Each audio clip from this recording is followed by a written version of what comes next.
Salam, Subakher, good morning, dear participants and also other presenter, Dr. Mohaghegh. We hope that we have a good start in the second day of this workshop.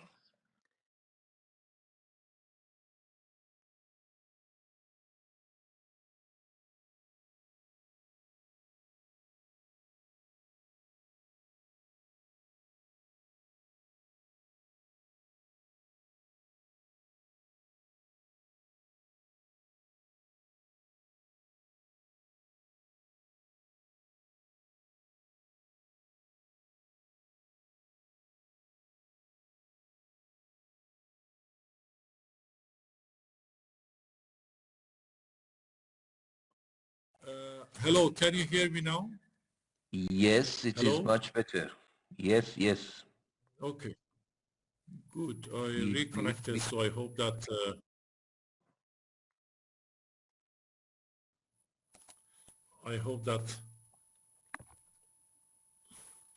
So we have you. Okay. Yeah. I hope now everything is okay. Okay, and you have my voice, right? You can hear me. Yeah. Yes, we have your voice. Hello? Hello? Okay, good. So if you agree, we continue with our presentation, and I will get back to the points Dr. Farzanaghan you mentioned. My Unless you have question, other Dr. questions or Mohaghegh, points was to make. whether there was a systematic plan to help financially the countries in the south, and if you are Okay, aware okay. of Yes, this yeah. type of financial Okay. assistance to Iran and the effectiveness of these Yes, financial assistance, what yes, they did yes. in a term of disaster risk. Good. Regarding the financial support or resources for implementation, to say, the Sendai framework has provisions on that. And I remember when I was also there in the conference in Sendai, Japan, 2015, the negotiation to finalize the framework for adoption by governments took long, and there were some controversial issues among the member states, because finally these are the governments and member states who should adopt such frameworks. One of them was on the transfer of technology. So developing countries were asking for a strong statement in the framework that the developed countries transfer the knowledge and technology to the developing and least developed countries. The other point was on the financial support. The other one was on the voluntary nature of government's measures to implement, etc., etc. But there is a strong encouragement that the developed countries provide financial support and help transfer of technology to countries who need it. But that is not an obligation in the framework. What happens is that this framework, Sendai framework, was adopted by United Nations General Assembly resolution in September 2015, almost 6 months after the Sendai conference, and has become as one of the general obligations that the countries help. But there is no any amount or quota mentioned in the framework.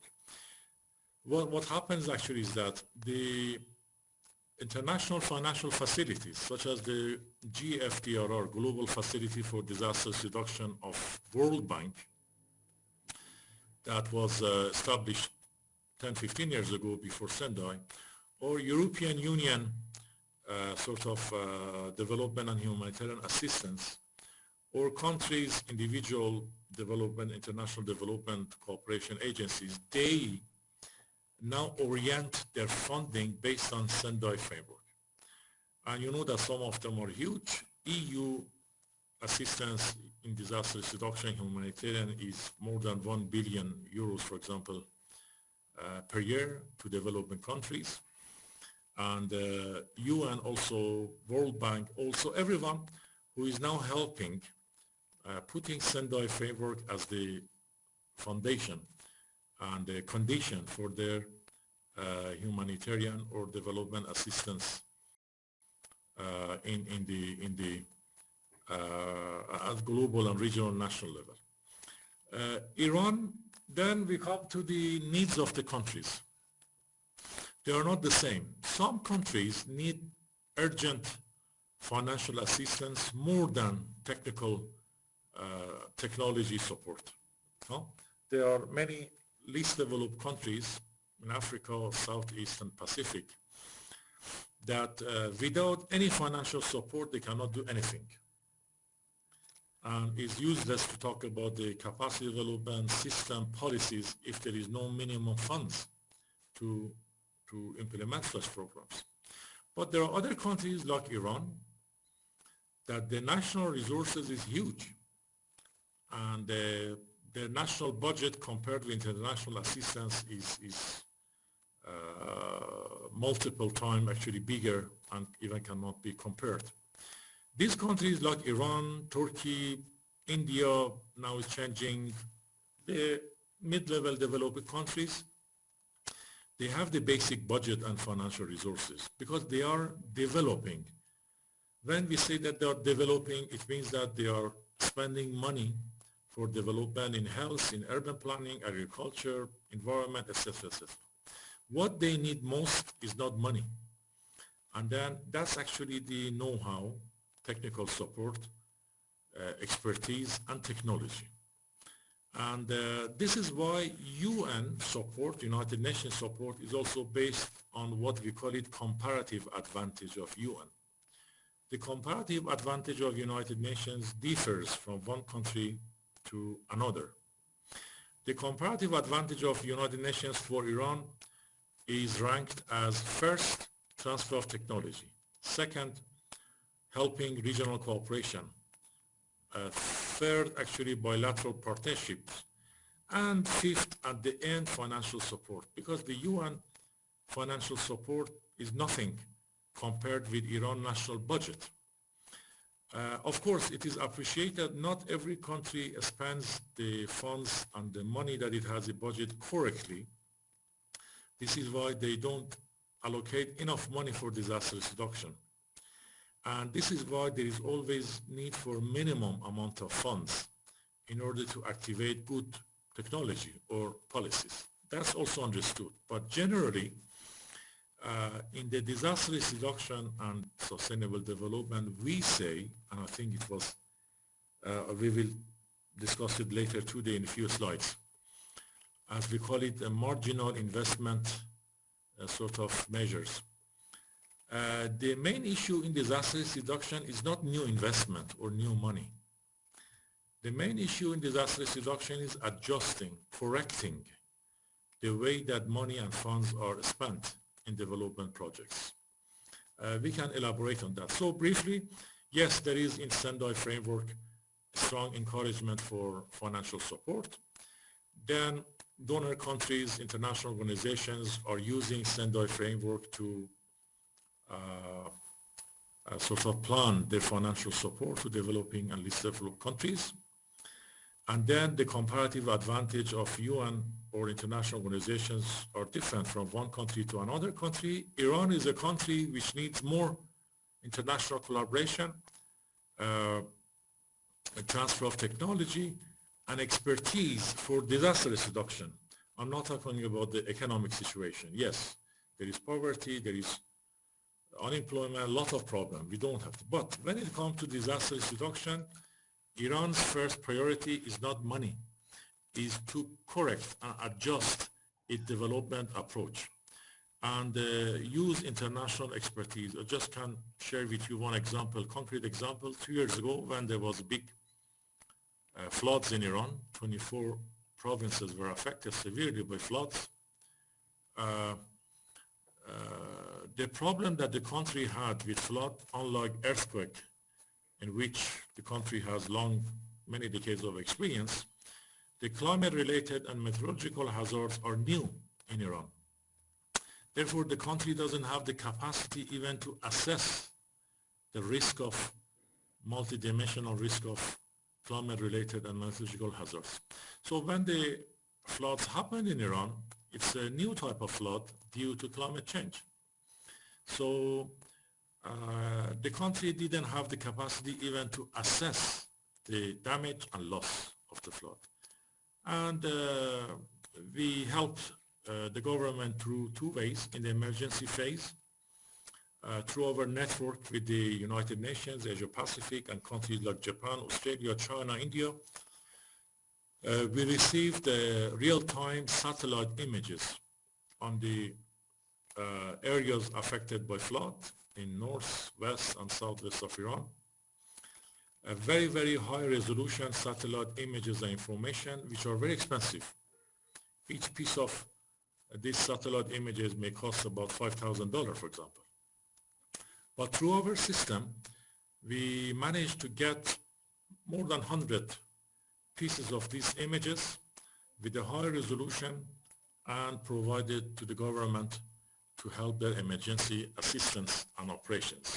With the resolution that was showing, for example, the depth of water in centimeter in 1 square meter in north part of Iran, like in Golestan province, and the whole area was visible in terms of the depth of the water, the damage, the etc., etc. And Iran didn't have it, and don't have it. Iran doesn't have it either today.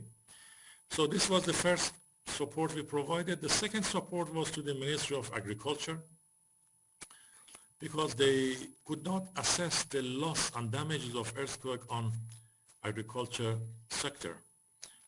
About 500,000 hectares of fertile land were destroyed. There were 200,000 unemployment caused by the flood, etc., etc. So then we mobilized international resources through a massive program which is called PDNA, Post-Disaster Need Assessment. It was a comprehensive international program after the floods in Iran, and we, as part of the Economic and Social Commission for Asia Pacific, ESCAP, provided the international expertise on the economic impacts of the floods, on employment, on the agriculture, etc., etc. I think these are the type of support that countries like Iran need: modern technology, transfer of technology, know-how, information, data, technology products, etc., etc. And there are other countries who need urgent financial assistance. Even a small amount. Thank you very much. But I think also disaster literacy is also important, Dr. Mohaghegh. The situation of education, the public education regarding the natural disasters. And return back to the earthquake of BAM. Yes. You mentioned the BAM experience was the most successful international collaboration experience of Iran. I would like to know, did we also observe a similar level of cooperation between Iran and international organizations and other countries in the earlier cases of big disasters, such as the earthquake of Manjil in the 1990s in the north of Iran?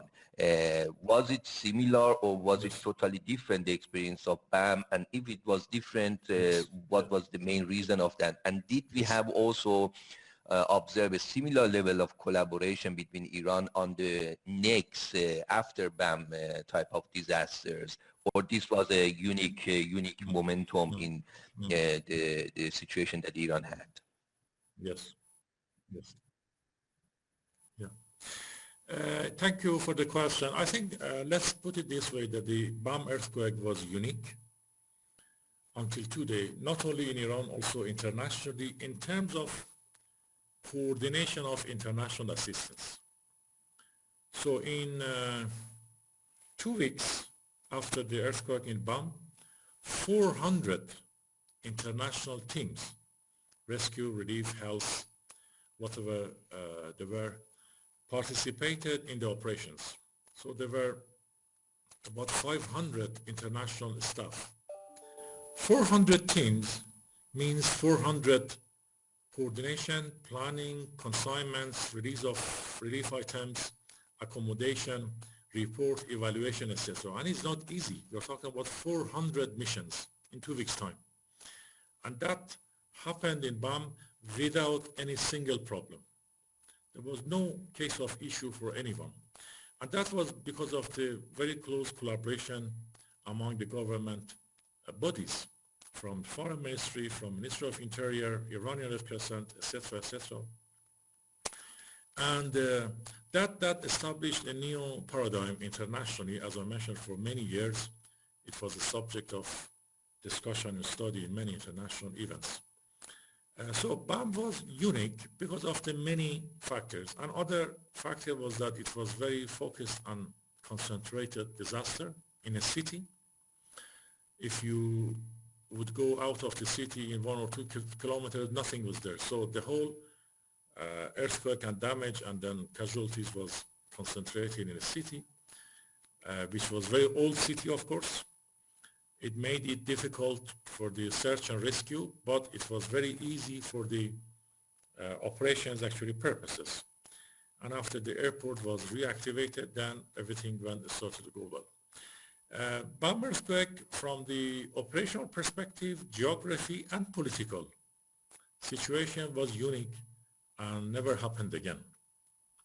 If you compare to other earthquake operations, for example, in Haiti in 2010, the issue of international coordination for assistance to Haiti after 2010 earthquake was one of the biggest issues. If you read the assessment report evaluation, you can all find that.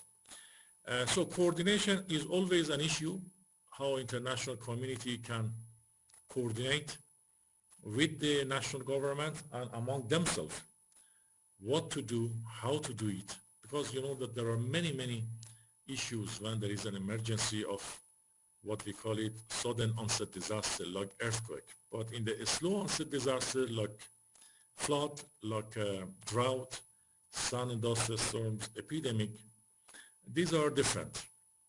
They don't have such challenges of sudden onset disaster like earthquake.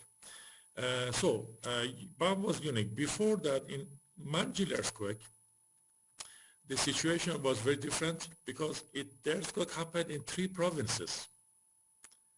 And then in many rural areas, villages, very remote areas on the hills, on the mountains, and the access was difficult. And then politically also was okay, but that was the first time that international community started to help. And there was no any consensus at national level to accept all of them or none of them. And the government and the country did not experience for many years after Tabas earthquake in 1978 such a big disaster. Therefore, the quality of Marginal earthquake response operation, of course, was not as good as the BAM earthquake because of this context that I explained to you in terms of geography, in terms of experience of the government, the readiness, political atmosphere, and also international collaboration. That actually, it was just at the end of the war, so there was a discussion on the reconstruction, lack of budget, the aftermath of war, the difficulties the government has. So it was really understandable that it was not ideal, although the efforts were great. But BAM was really unique before and after that until now. And the reasons can be many, as I explained some of them.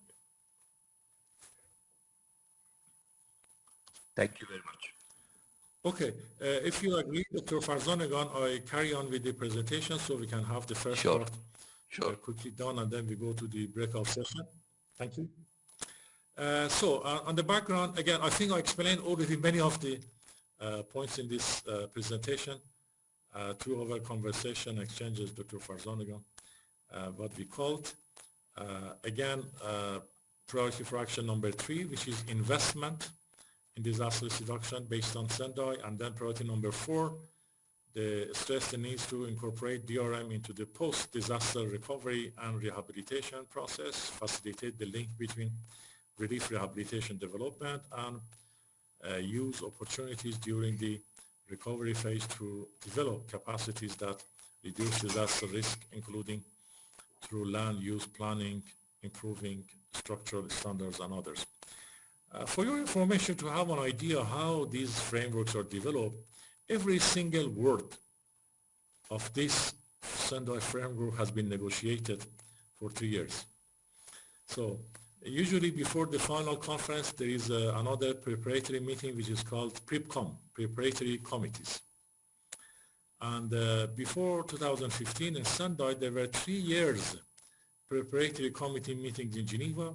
Participants were coming from all countries, many countries, to negotiate the draft for the final adoption.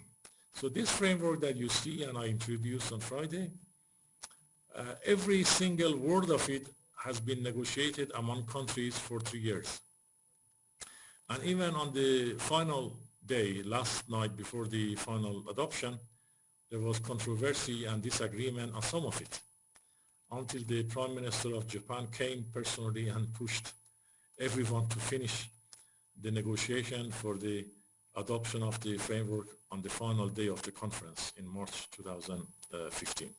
So every single word of it has a connotation and meaning, and therefore you have to read also the indicators of Sendai framework. Everything is available online, the framework, the indicators, the targets, so you can get the depths of the all issues mentioned here. Here is again another reminder on the actually 3 key components of this integration that we are speaking. So as I mentioned on Friday, we have on top the 2030 Agenda for Sustainable Development with the 17 SDGs that we discussed. And then on the left, down left, we have Paris Agreement on climate change, and then right side, Sendai Framework for Disaster Reduction. As I mentioned, these 3 documents and frameworks were adopted in 2015 with few months of time difference. But the negotiations, as already just mentioned, of these documents took 3 years. So in these 3 years, these documents were prepared hand in hand and in a coordinated way.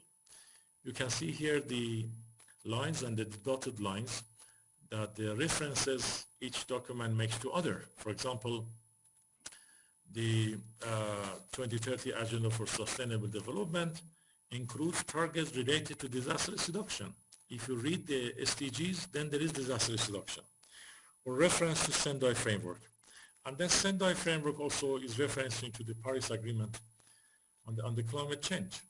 And so actually the agenda to the climate change. So there is a very close and critical relationship between these 3 topics: sustainable development, disaster reduction, and climate change. And everywhere in the world, if you want to work on either of them, you have to look at the other two too. If you want to work on sustainable development, you have to look at risk reduction and climate change. If you want to work on risk reduction, you have to link it to sustainable development and climate change. And similarly, if you want to work on climate change, then you have to take into consideration 2030 Agenda of Sustainable Development and Disaster Reduction and Sendai Framework.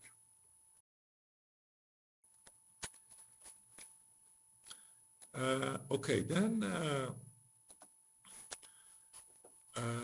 after this small background, then let's look at the key concepts so we can have these concepts settled in our mind. These are the few bullet points which are the excerpts and critical outcomes of all this discussion. While disasters have a clear negative impact on development, their relationship is not one-sided. It means that development has also an impact on risk reduction. The development choices made in many countries in the region have led to increased vulnerability and exposure of communities to assets and natural hazards. So development created risk.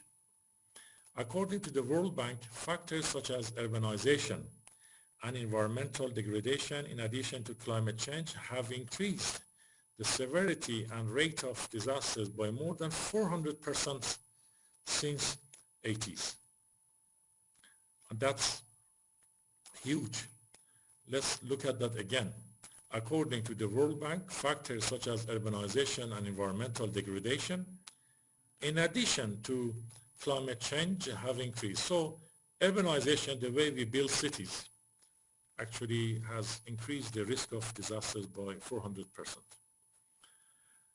The clear relationship between risk from natural and man-made hazards and risk to and from development is the core rationale for integrating disaster reduction into development planning and budgeting. We talked about it. Unless nations accelerate their efforts to curb the development-based drivers of risk, sustainable development may not be possible and certainly not achievable by 2030. That requires a new understanding of risk in the interactions between the environment and human-made systems and a shift towards system-based thinking in risk reduction within mainstream policy making at practice. So the notion or the message is system-based thinking, not sectoral, not sector-based thinking. System means a collection of various actors and factors and players. That's why we should apply system-based thinking in disaster reduction, meaning to look at other factors as well. Dr. Mohaghegh? Yes, please. How urbanization that you mentioned in the previous slide might be behind of expansion of disasters by this large amount? Is it urbanization alone, or is it type of urbanization, design of urbanization? And again, we come back again to the role of governance and institutions. We know in urbanization in many of countries in the Global South, we have an issue of informal settlements and large population of slums, and also a type of urbanization which basically combined with the administrative corruption led to buildings which are basically lower than the standards, and it increased the vulnerability. Maybe this type of urbanization is meeting the World Bank. Yes, exactly. Exactly.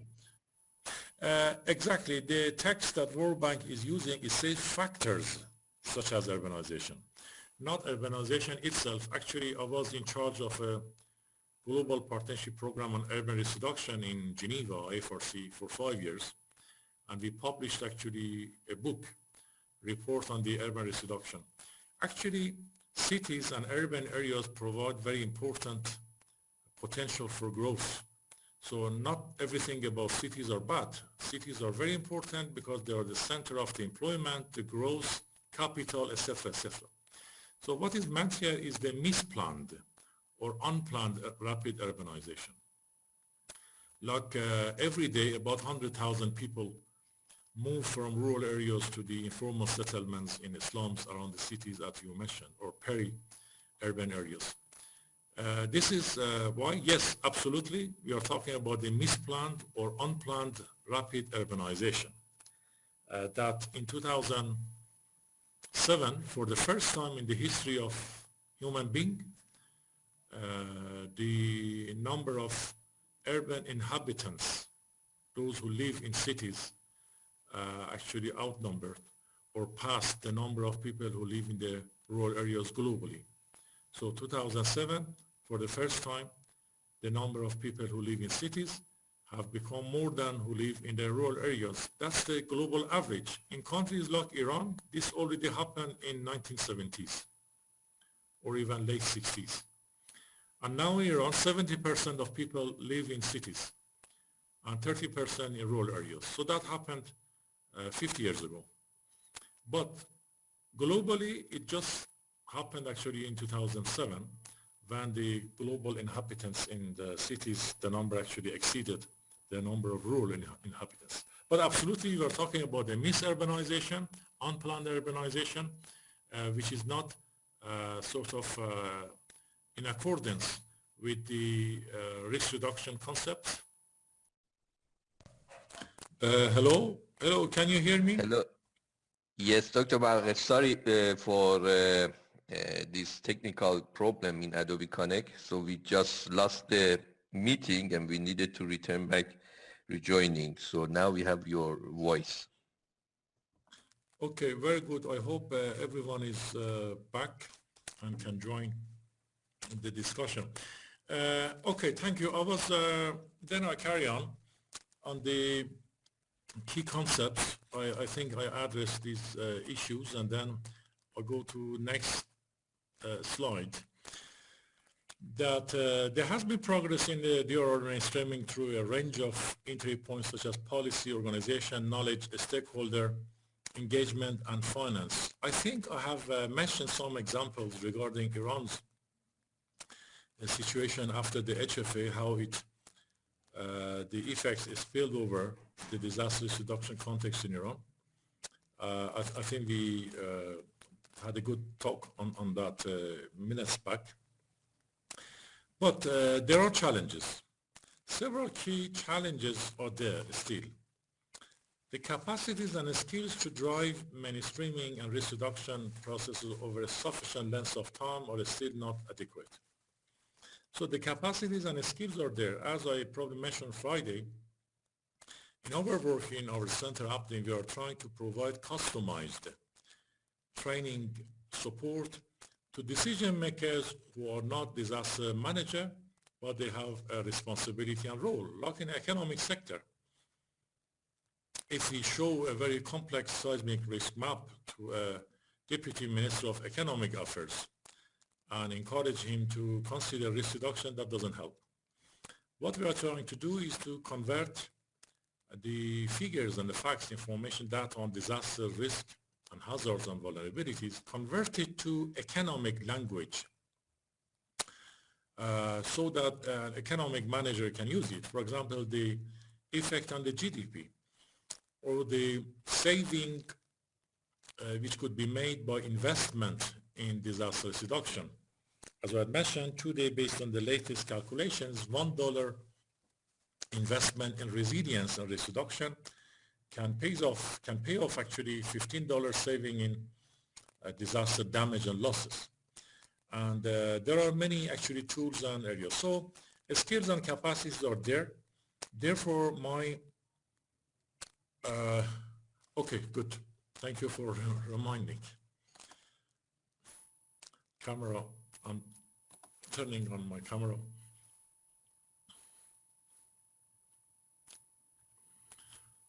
So the message here for you all is that you should be able to provide the skills and capacities and apply them to convert your technical knowledge on water management, on seismic risk, on earthquake, urban planning, to be able to apply a language which is comfortable and usable by the decision makers who are not expert in disaster risk reduction management.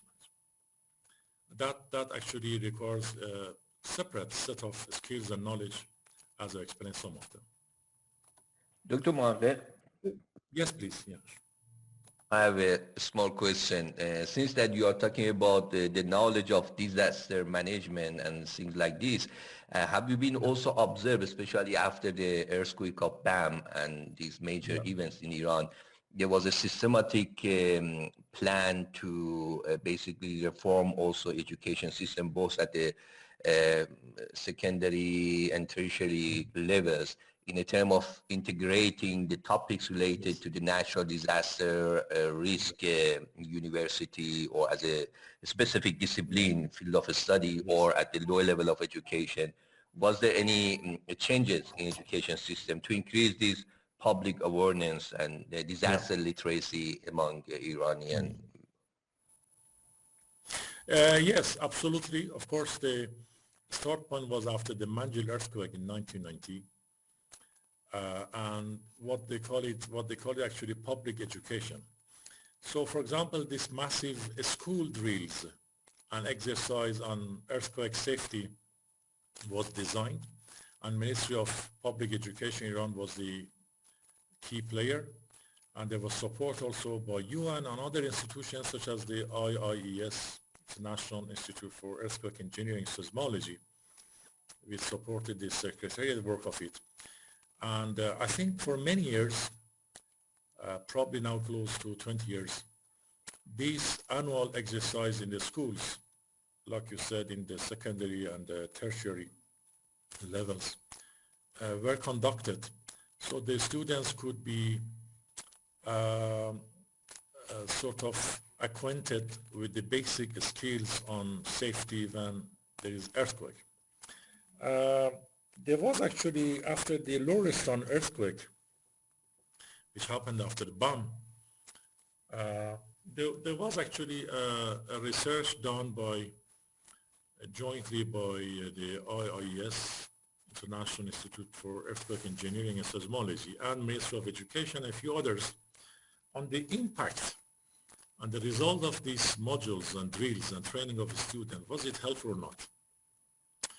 And interestingly, it proved to be very helpful, as in Lauriston earthquake, for example, the students who got this training in the school transferred, most of them, this exercise and knowledge to their parents and families, and that actually helped to a large extent prevent huge human losses and deaths when the earthquake happens in the Silahor flood or in the Lauriston earthquake. After the first pre-shocks, then the people moved out. They took shelter in a safer area, and that's why the loss of human loss actually was not big there. In more official formal training, yes, the books actually included some elements, and then more importantly, in the recent disaster management law, which is adopted about 2 years ago by the parliament, there is a regulation to systematically incorporate disaster reduction and safety skills and regulations, not only in the training materials in the school, but also in university. So based on the new law, all academic courses and disciplines have to provide 2 units on disaster risk reduction and management to all the students in all disciplines and courses. And I know that they have been preparing this curricula. I've been part of it. I helped some of the sessions on this curricula last summer. So from this year, I think these 2 units on disaster risk reduction management as a compulsory unit in academic disciplines and courses will be provided to the students. And I think this is another good step toward official training of disaster risk reduction skills and concepts in academic level, in addition to the school, which was already there. But still is in the beginning of the way. I think a long journey is ahead, so we have to, all country, I mean, all actors and sectors should try their best to develop it. Because as we say, data, information, skill, knowledge should be converted to knowledge. And knowledge is a deep understanding of the causes and then good understanding of the solutions. This is knowledge. But in order for knowledge to help changing the behavior of people and the society, there is need extra effort. That's need more discernment, which is above the knowledge. So if knowledge is changed to the behavioral changes, then we call it discernment. And that requires more systematic work through indirect means like the work environment, life environment, social systems, capital, etc., etc. And that's, I think, is a big work ahead. So we cannot be satisfied by providing training to the schools and the universities that we are done. No. This training should go further and lead to the behavioral changes at individual and society level. So risk reduction is very much a behavioral matter rather than physical and structural. That's concept of the safety, I think, is very much also behavioral matter. Yeah. Dr. Mohaghegh, may I ask another related Yes, question please. to this? Sure. You mentioned about the formal education and the importance of formal education to increase the resilience against the Yeah. disaster among Yeah. the population. But we know, for example, in the context of Iran, we have many ethnical groups, cultural Mm, aspects. To mm, what mm, extent these mm. informal institutions, cultural attitudes, and the perspective regarding the Mm. risk, different degrees of Yes. Yeah. religiosity and the role of Yes. religion, religiosity, and you know these beliefs on taqdir elahi, and Mm. how that has affected the willingness of individuals in Iran to invest in the tools and policies which are reducing their vulnerability against the disaster, for example, Yes. using Mm, the related insurances and things like that. mm, mm, Do mm. you also see differences in different parts of Iran regarding the cultural reflections on the importance of Mm, disaster, mm, future, and understanding of the risk in general? Do they mm. also play a role besides the formal education and yeah, how that might help the government or hinder the government activities to increase the resilience of the society in Iran in the case of forthcoming disasters? Yes, absolutely. That's a very fundamental big issue everywhere globally and not limited to Iran. And it might be hard to admit, but that's a reality today that some people really think that there is a destiny on the earthquakes or the disasters, so nothing should be done about it. This is why we say that disaster reduction is related to sustainable development.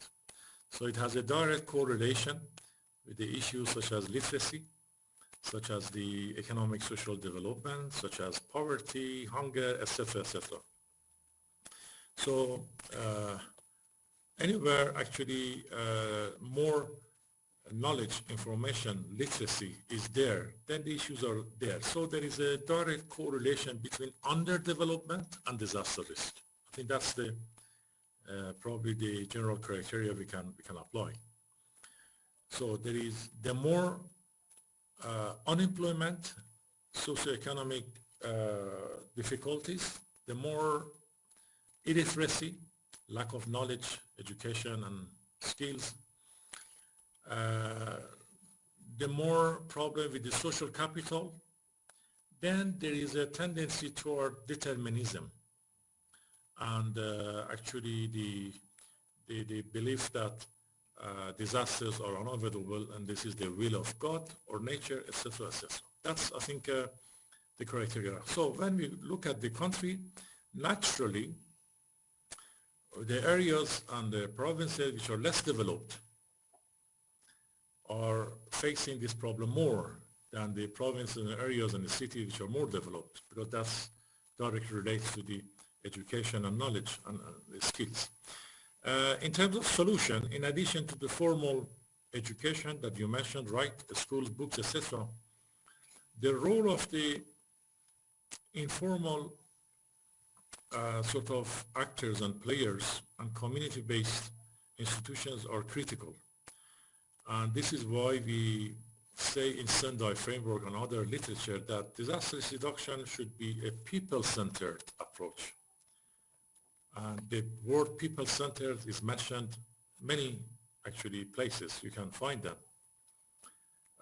One of the reasons is exactly what you mentioned.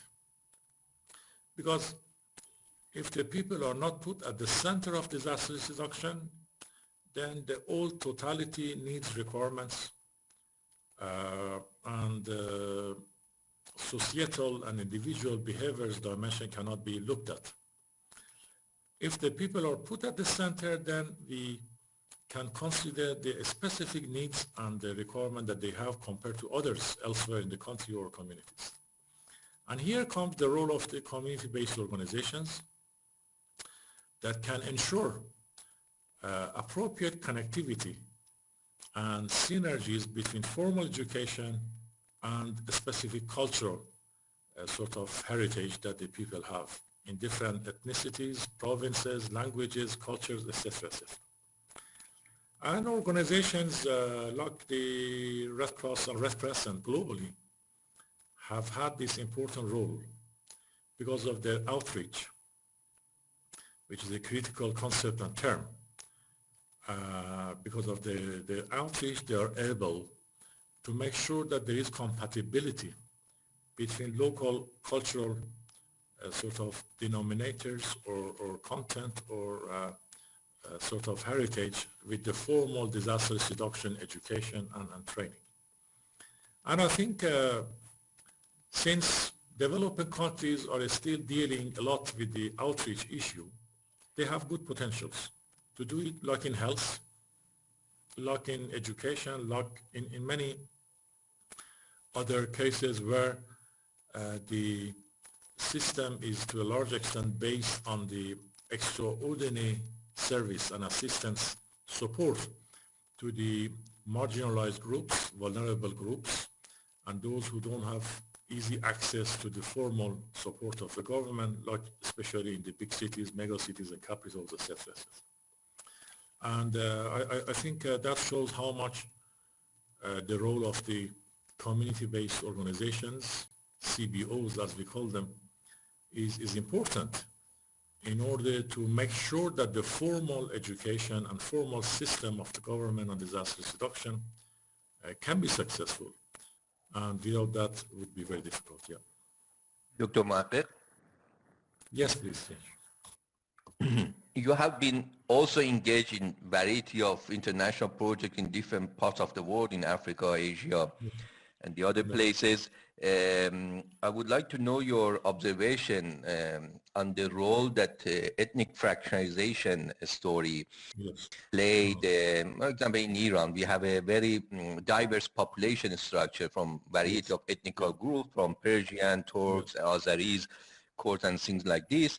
And there is a established literature now in the field of economic development that shows that the countries with the higher degree of ethnic fractionalization, basically the government had much more difficult and challenging situation of coordinating policies at the national level, especially when it comes to big projects and implementing big plans, which in the context of disaster management is like this, because simply depending on the quality of institution, these different ethnical groups might not that have a level of trust to the central government, to its policies and things. And we know in the context of disaster management, one side is the government, the other side is the society and civil society and the people.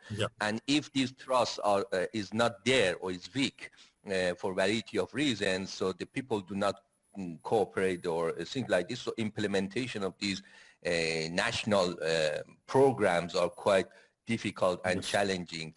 What was your own observation in different countries?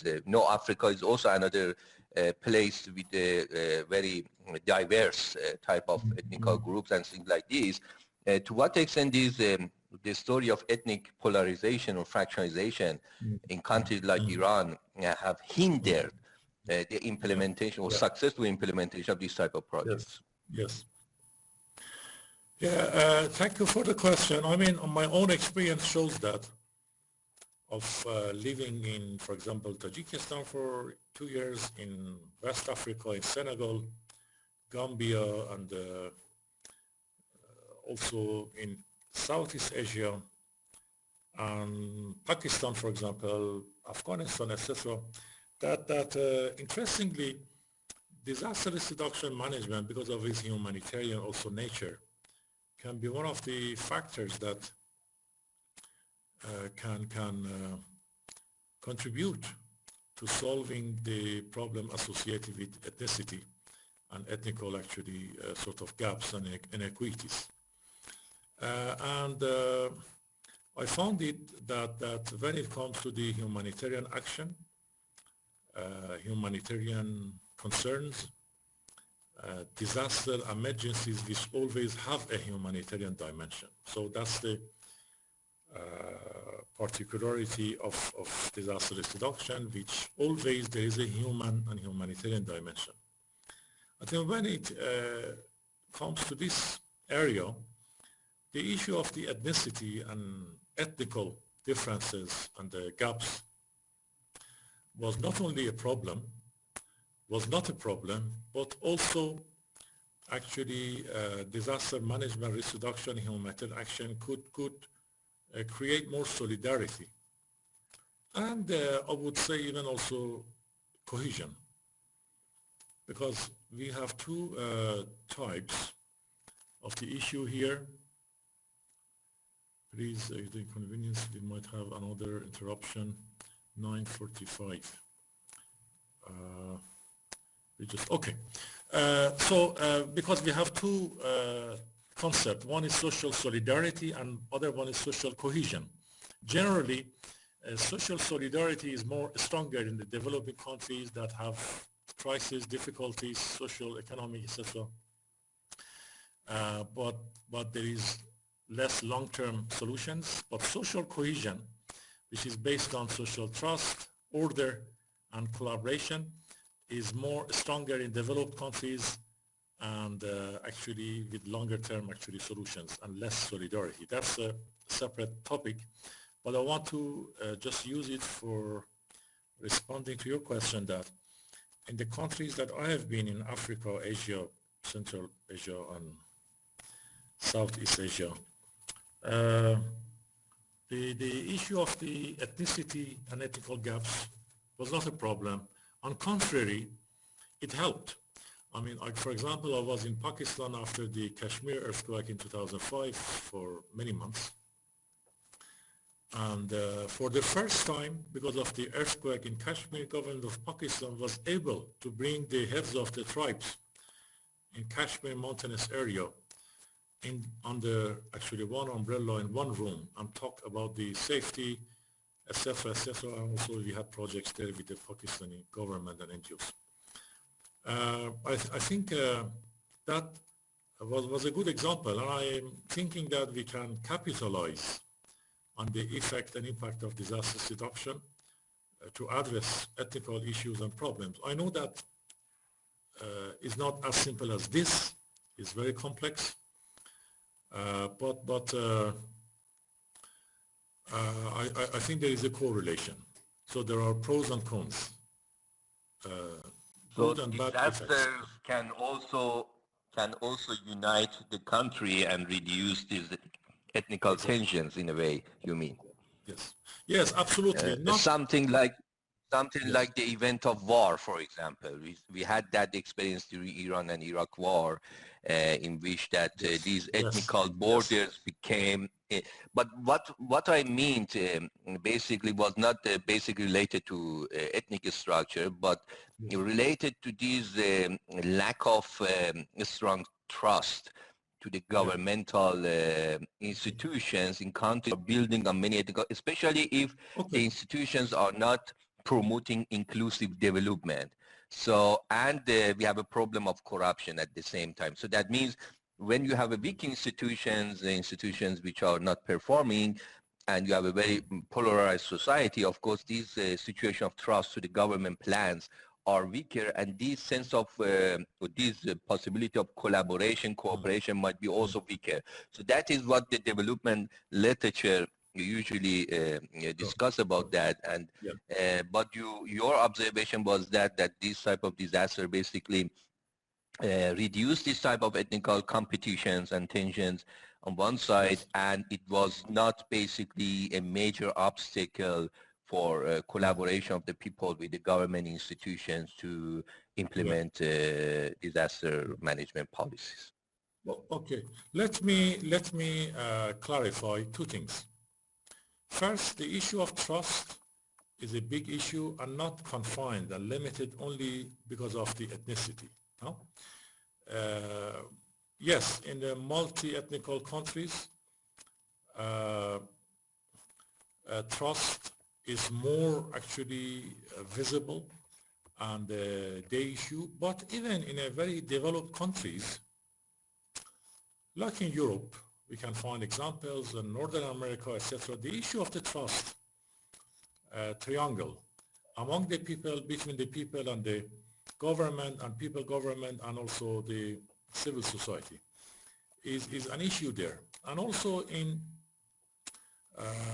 the concept that I mentioned, the difference between social solidarity and social cohesion, the trust in social solidarity side is less, and in social cohesion is more. It's a bit complex, detailed actual discussion. I think we should have a different opportunity, but I can try to share with you and colleagues very, very briefly.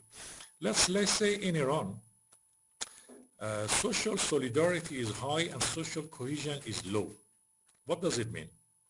It means that the people in Iran have a strong solidarity, and solidarity means that they are very helpful to each other. When there is disaster, everybody is mobilized. They provide their assistance, financial, even relief items. The actually nature of this assistance is short-term.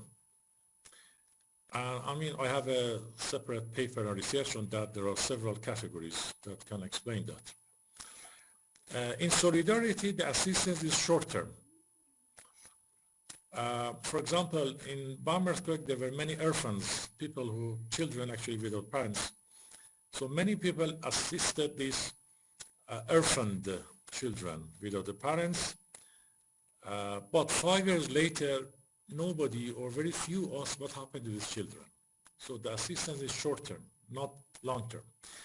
The assistance is based on more on the intensive risks, such as earthquake. But for the extensive risks, such as the drought, we have many more actually families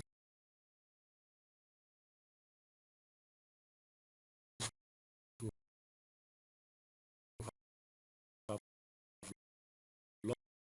lost their properties. They were forced to move, and they're in a more difficult situation. But because nature is extensive risk, is gradual, in solidarity concept, they are not very attractive. In another denominator for solidarity is that it's based on the duty.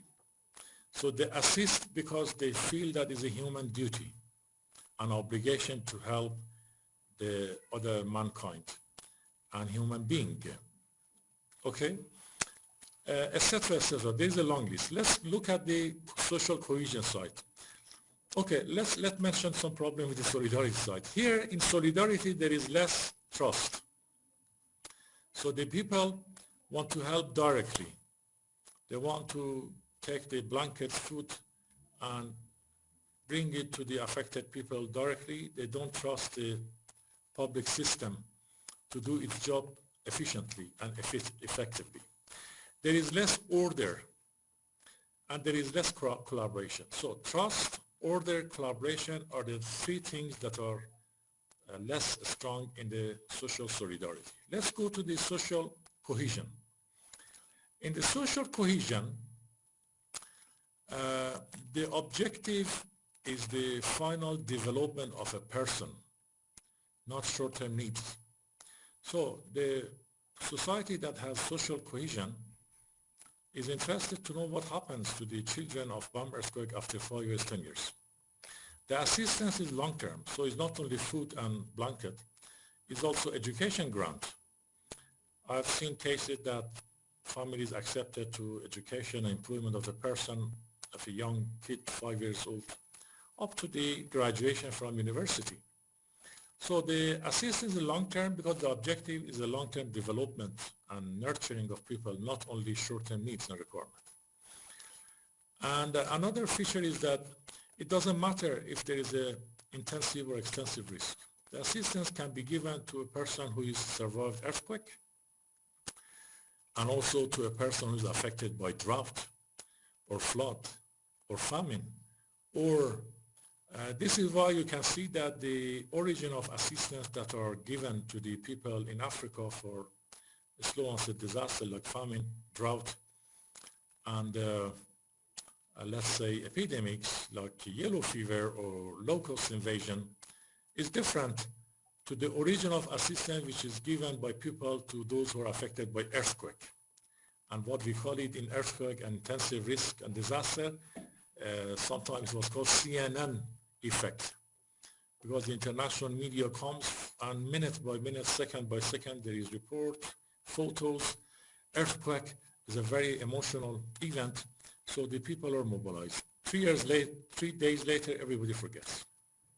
So there is a very, very important sociological dimension as well as psychological dimension of disaster reduction, which said, so briefly, trust is not only the issue of the ethnical gaps or differences, it's a huge social, sociological issue in everywhere. And the feature of trust and associated issues in developed and developing countries are a bit different through the comparison that I made between social solidarity and social cohesion. So there is a paper research work that I have done in the past, a lot about that, and trust can be identified as one of the key sort of indicator of the degree of development, social development, especially when we talk about the social solidarity and cohesion. So briefly, developed countries have a strong social cohesion and less social solidarity. Developing countries like Iran have a stronger social solidarity and less social cohesion, and therefore there is less trust to the public system, there is less order, social order, and there is less collaboration.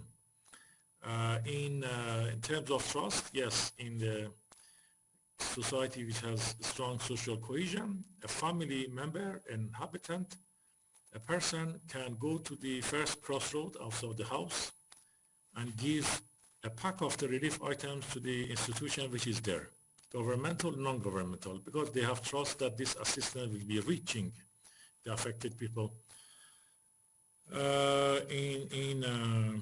in the affected areas or in the destination areas.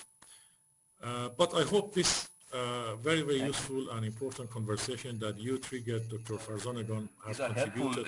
And I'm very grateful for your questions because that practice to the real experience that we do observe. I mentioned also in the chat what you mentioned about this social solidarity and social cohesion. These differences are quite important and interesting to separate.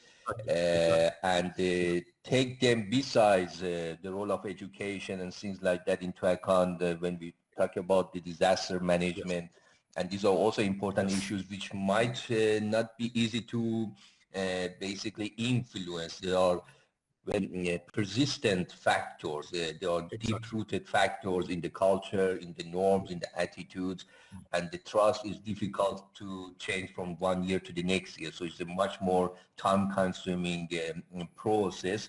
I remember also in the recent case of flood, big flood in Iran, in which the people tried to help, and there was more tendence. I would not say the only one, but one of the channels that the people preferred to help these affected people was to give the money and help to specific personalities rather than sending their money to the governmental organizations, because exactly maybe they have this perception that, you know, that the individual person is much more trusted. I remember Mr. Ziba Kalam or some footballists were involved or some people, others were involved in this, collecting this help, assistance, and giving them to the other people. No, absolutely. I tried to share with you some scientific analysis on the root causes for this phenomena that we see. Yes, in Iran, in the earthquake of Kermanshah, after that, many people joined actually this famous celebrities, professors, and personalities. And the reason is was lack of sufficient actually trust, which is a part of the social cohesion actually requirements, as I explained briefly. And if there is more trust, order, and collaboration in the system, then obviously solidarity can be complemented with social cohesion. So I invite colleagues who are interested to read more about the social cohesion and its constructs and the drivers, which is critical. And that's what we call it underlying factor, is not limited only to risk reduction or to development sectors, from economy to societal matters, to development, to business, everywhere. this issue of the social cohesion plays a role in the behavior of individual, how so if you want to analyze the behavior of people during emergencies, then one area that should be looked at definitely is the social cohesion and social solidarity. That's, I think is there. So if you allow me, I share with you one or two slides, and then I suggest we have a break for about half an hour, if it's okay with you, Dr. Farzangan, and everyone. It's been almost 2 years that we are having this discussion, and then after that we continue with our presentation and breakout sessions. So here I want to share with you a bit of details of this, what we call it pre-disaster, post-disaster, on-disaster actually area. I shared with you the models on the cycle of disaster management Friday. We talked about it, but here if we deconstruct and disclose a little bit inside of these three areas, what we have there, which is typically the functions that we do in disaster risk reduction management. So in the pre-disaster area on the left side, the blue part, we have risk assessment, risk prevention, risk mitigation, risk transfer, and preparedness.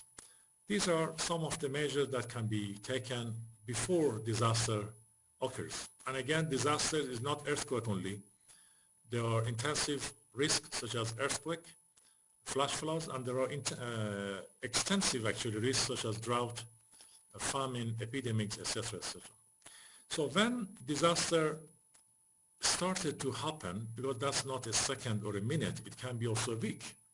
There is a process of disaster acute phase. We have early warning, such as for flash floods, that yes, heavy precipitation and raining may cause actually flood in some areas, so we do early warning. Or on the agricultural sort of crisis, etc., etc. We do evacuation where is needed, search and rescue, medical response, emergency relief, etc. And the list is long. So there are 28 actions that usually are listed in the disaster response, emergency response, but these are some heading. So after disaster, we do early recovery, damage loss assessment, and I explained on Friday the difference between damage and loss, which is important. Damage is physical, short-term negative impacts, and loss is a long-term, strategic, and substantial damages or negative impacts, such as the unemployment, effects on the agricultural lands, etc., etc. And then we do rehabilitation. Rehabilitation means to reactivate the functions of the affected area, and reconstruction, which can be physical and non-physical. And then this post-disaster, again, is connected to the prevention and risk assessment for the future. And then I want to finish my presentation for this part with this slide, and I encourage all of you to look at it because that will be used for our breakout exercise after the break. The principles of integrating mainstreaming DRR into development planning. Because there are many issues, many solutions, many patterns, many models, but we need at least some basic principles so we can keep in mind and apply it whenever and wherever we want to integrate risk reduction into development planning. The first one is develop legal and regulatory mechanisms because they are the minimal obligatory basis that the country should have, like the National Disaster Management Law, like the National Disaster Management Strategy, like the safety regulations, like the building codes in construction, likewise in health, in agriculture, environment, energy, everywhere we need these legal and regulatory mechanisms that are there as law. Then we need actually to set up institutional mechanisms. Institutional mechanisms are different to organizational mechanisms, and they usually define the relationship between actors. For example, education is not only Ministry of Public Education. There are private schools, there are teachers, there are many. Or likewise in disaster risk reduction, we have to set up the institutional mechanism. The example that I mentioned on national platforms for disaster risk reduction, which were established in Iran and Germany after the Hugo Framework for Action, was a good example. Because the national platform is a place that everybody can participate and contribute to. It's not only government. So there are NGOs, CBOs, civil society, academia, etc., etc. This is institution. So we need to create institution of disaster risk reduction, not only the office and organization. And that requires mechanism. What mechanism we are offering? Is it a platform? Is it a, let's say, open membership committee, whatever it's called. But the important thing is that there is institution which gives shape to its future. So if one organization is dismantled or removed, then the institution is there. If one actor like a Minister of Public Education or Interior is weak, then other parts of this institution can help. So set up institutional mechanism is important. And again, it's not a government office or it's not a structure organization. Is institution means bringing all actors and players together in an efficient way. So 3, adopt framing policies and planning. We need policies and planning. I explained on Friday and the exercise that we had in the breakout sessions that policy is not a high-level statement, an important paper that is approved by government, parliament, and issued. No.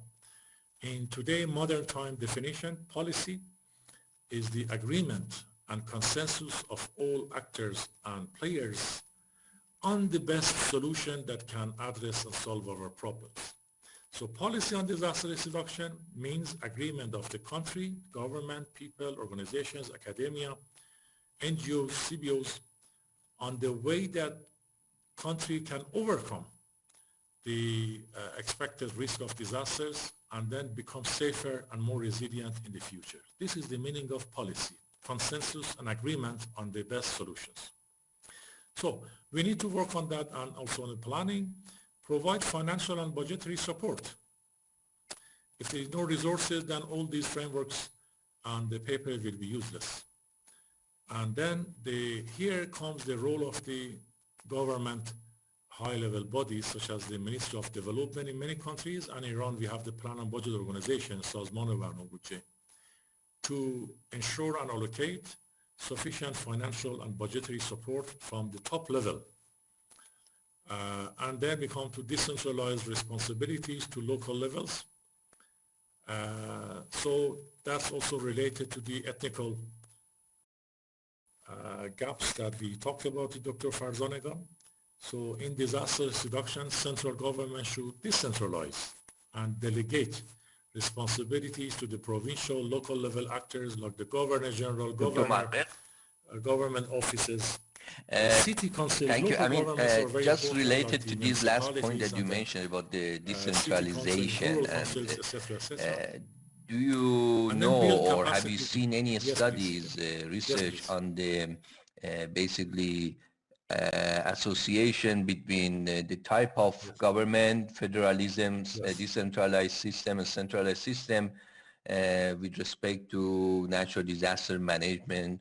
Is there any cross-country analysis or estimation which shows a causal effect from the type of government, whether it is centralized or decentralized, fiscally, politically decentralized, type of, I mean, like in Germany, is a federal system. We know there are positive and negative issues related to the federalism and the management of disaster or pandemic and things like that. The case of COVID-19 also showed is not always positive. Sometimes it increased the coordination costs and sometimes it increased the time which is needed to implement, for example, vaccination or quarantine and things in decentralized system compared to a centralized system, which basically from top to the bottom, the government maybe in a more effective way implement the policies. Is there any evidence, empirical evidence on better performance of decentralized governments with respect to disaster management?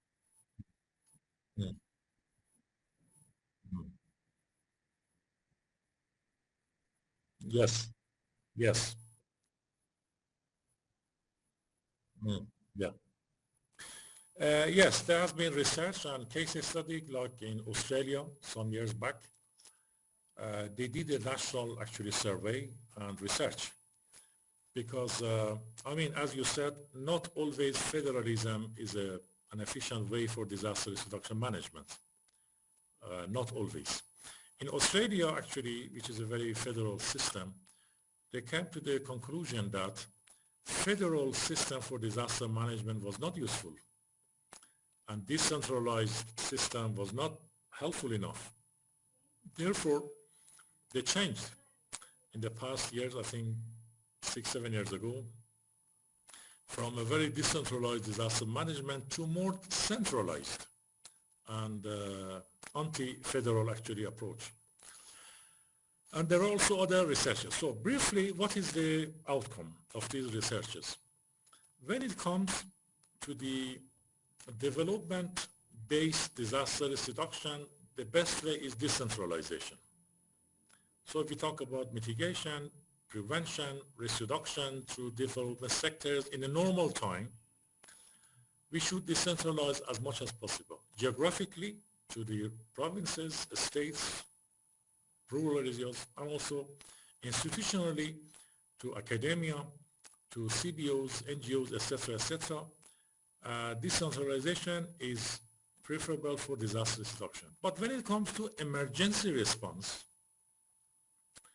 which requires focus in time and geography and timely decision making and action, etc., etc., I think the tendency globally is that centralization is better. And you mentioned examples in Germany, and I was aware of the floods in the recent years in Germany and in Poland, eastern part of Europe, and also elsewhere globally. So the overall inclination is that it's better to have decentralized system for disaster reduction as routine ongoing action for prevention, risk reduction, integration of risk reduction development, and to have in the system a more centralized, rapid sort of approach and system for emergency response. So you recommend the type of decentralization. You recommend the type of decentralization for prevention measures related to natural disasters in the country like Iran. And do you think there are enough human resources which basically at the regional levels in Iran be able to implement these prevention programs? We know, of course, the regional expertise is important. The people who are basically coming from the region of province of Khuzestan, Sistan, Balochistan, the local people, people in the government are more aware about the regional needs and regional situation than the people who come from Tehran, the capital city.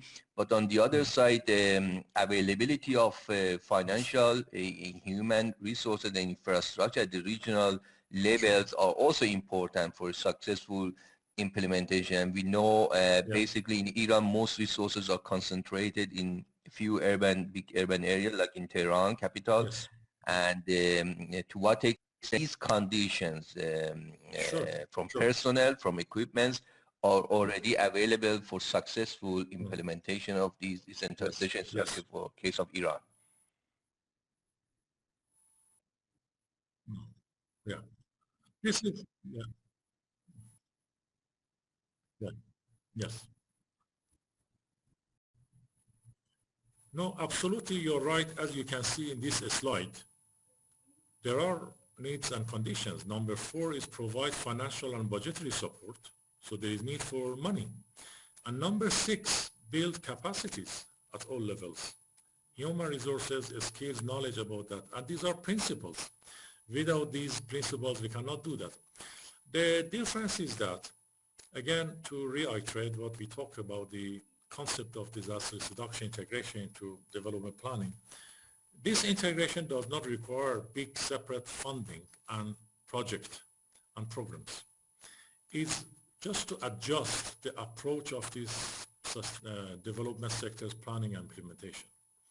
If, for example, urban planning can improve quality of its planning and implementation by integrating risk reduction factors, or if health and medical services can improve and adjust, it's the same very planning and implementation by taking risk reduction into consideration. Then we have achieving actually risk reduction objectives. Risk reduction is not a separate, a new project or program or plan. Risk reduction is in the heart of existing. So when we talk about Iran remote areas or remote provinces in South Khuzestan or Sistan, Baluchistan or elsewhere, we are not talking about dispatching a team of experts to go there and establish a new office of government and new project. No. What we are talking about is to enhance the capacity and knowledge of the existing offices and the people. Those who are responsible for health, those who are responsible for water management, energy, urban planning, agriculture, they should improve the quality of their own planning in a way that is matching the risk reduction factors. Here, we don't need new offices, new human resources, new experts, but we need to enhance the quality of existing offices, existing staff, and then through integration in the planning and by education and training the same staff. But absolutely, as you mentioned, the last principle here, number 6, is build capacities at all level. It's not only remote areas. I can tell you that in the capital, in the area of disaster management risk reduction, senior managers don't have enough knowledge or capacity about it. Part of it is because of the problem in the country, and part of it because this is the global feature. Because deep knowledge and experience of disaster risk management in its modern term is very, very rare, and is not available even in developed countries, and I can say that very firmly and based on evidence, because it's complex, it's new. We had a project with London municipality years ago about the urban risk reduction of flood. If you remember, 4 or 5 years ago, 6 years ago, there were massive floods in London, and the municipality and country could not do much about it because they didn't have the knowledge or experience. So it's not an issue only for the developing countries. Yes, developing countries have more difficulty to address it because of lack of the system-based thinking. And I mentioned that in my previous slides, that system-based thinking, probably it was here or, yes. As you can see in the last bullet point in the slide that I'm showing, it says that this requires new understanding of risk and the interaction between the environment and human-made system, and a shift towards systems-based thinking in risk reduction. The privilege of developed countries like in Europe is that the system-based thinking is already there on other issues, on health, agriculture, industry, etc. But not on disaster risk reduction much, because this is a new concept. But the system-based thinking, unfortunately, doesn't exist often in many developing countries, and that's the challenge that we need to overcome. Therefore, yes, capacity building, knowledge, skills should be there, not only in remote areas, but also in the capital, not only in developing countries, but also in many developed countries. I can give more examples like the Hurricane Katrina in the United States in 2005. I was officer in charge from Geneva, and we had reports on how the system failed in the United States as one of the most advanced developed countries to tackle the Hurricane Katrina in 2005 because of the complexity of issue, and this is not anybody's fault. All should work together, and this is why we are talking about the system-based thinking, not sector-based thinking. And that's, I think, the secret about it.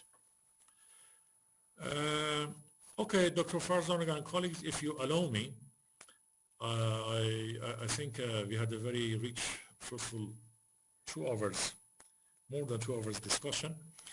I want to suggest actually a 30 minutes break, and then we Now resume you're after 30 10:20 minutes in Germany. the 10, presentation, and then we have 20, also 10. breakout sessions So exercise we for return the back at participants. 10:50 in 30 minutes.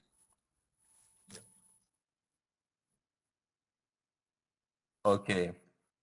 Yes. Yes, Thank you. that would be 1:20 Tehran time. That would be 1:20 p.m. Tehran See you there. in 30 minutes. Anyway, after 30 minutes.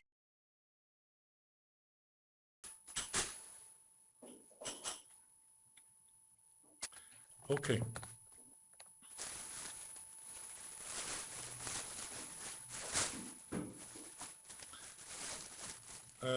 I hope everybody is online. I can see that from the participants. Yes. Once we had. Good. So let me share these principles for integration of disaster reduction development planning in this diagram so we can remind ourselves of the key topics in this regard as we had spoken. So from left, we have actually legal and regulatory mechanisms, again, law, strategies, regulations from top to and down level. Then we have institutional mechanisms. We talked about it, bringing all actors and factors together. Policies and planning, policy with this new definition, which is consensus and agreement on the best solutions.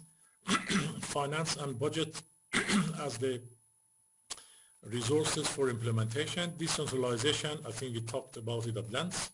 And capacity building, institutional and individual. Institutional capacity and individual capacity, skills, knowledge, etc., etc. Let me go to further slides. And we have now here two options. I planned actually to have two breakout sessions today, initially, on two topics, one on the development challenges and risk reduction, and the second one on preparing a plan. We can do actually two breakout sessions at once. So let me, before I continue, share with you what we have as plan for our breakout sessions and the task that we have put there. So I share with you an example of the disaster risk profile in Tajikistan. If it is possible, I would appreciate it if Mr. Hoffman could share it, this document, through the link in the chat box or anyway, so the participants can look at this. This is a 3-page country disaster profile for Tajikistan, which was prepared by World Bank and the excuse me, partner organizations. The risk profile is a combination of hazards, vulnerabilities, exposure, development issues, as we discussed.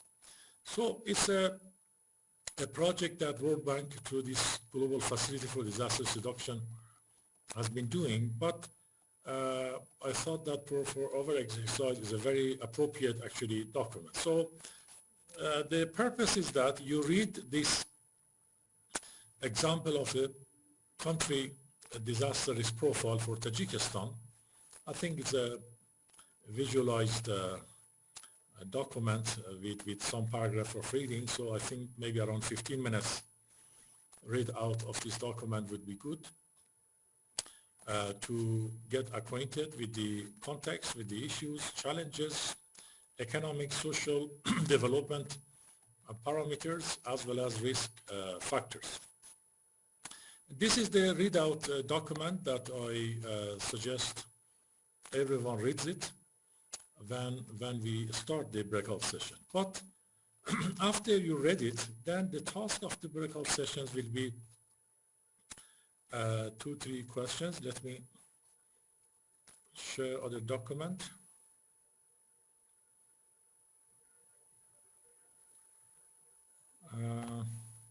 yeah, breakout session part 2. After you read carefully and thoroughly the disaster profile for Tajikistan, then we have here I can't see the whole page. Maybe it's because in the 2 sections. Let me see that if I can find the first part.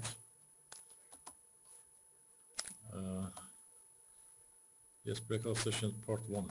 Yeah, okay. It's put in the two documents.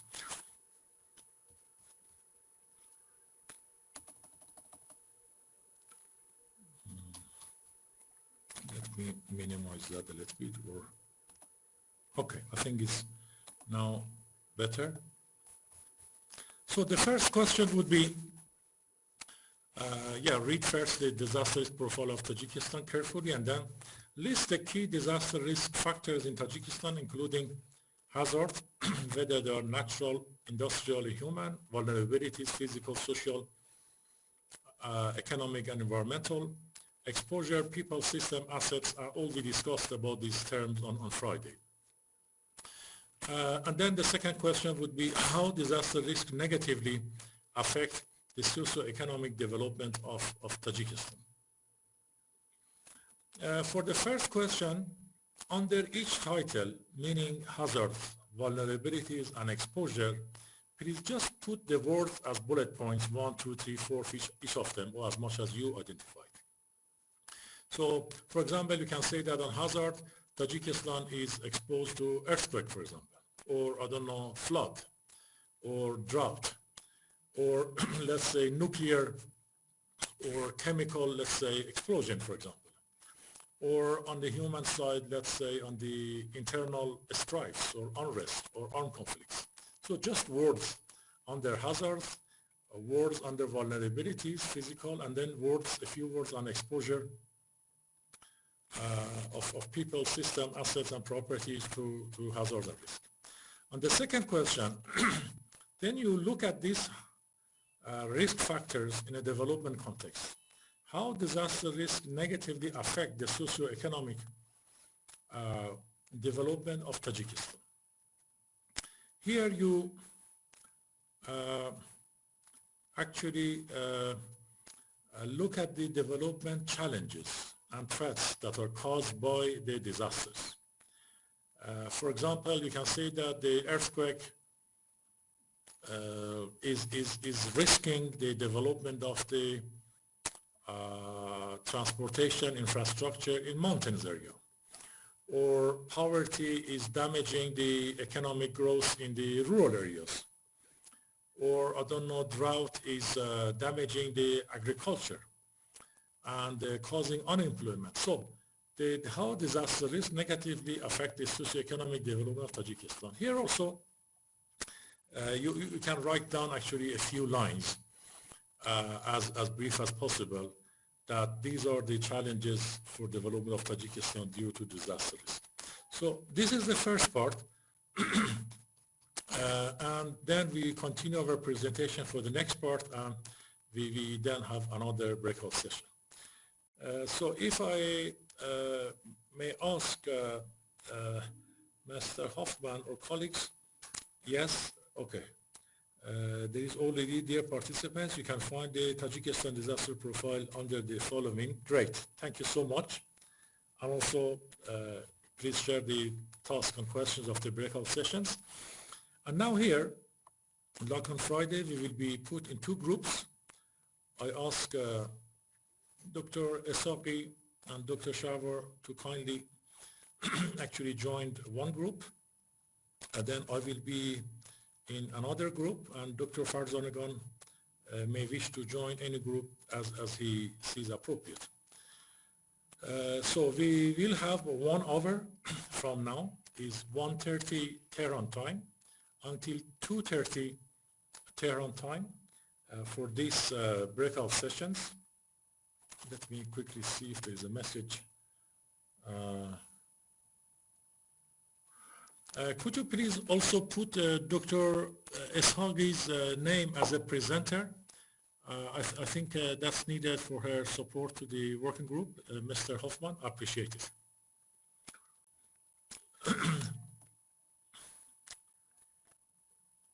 Okay. So how many breakout groups you We think? have two. We have two or three?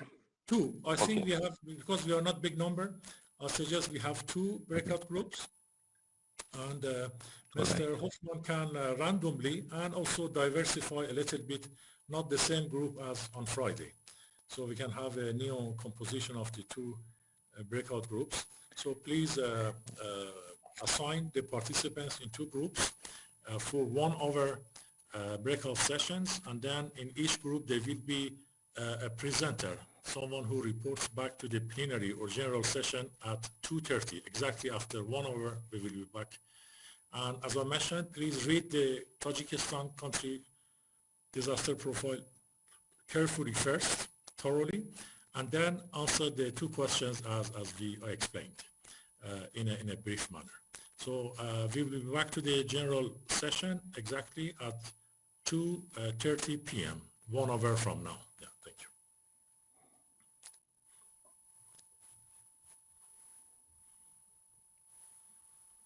So Mr. Hoffman, you can probably split the group. Yes. Yes, I will start the breakout now. Mm-hmm.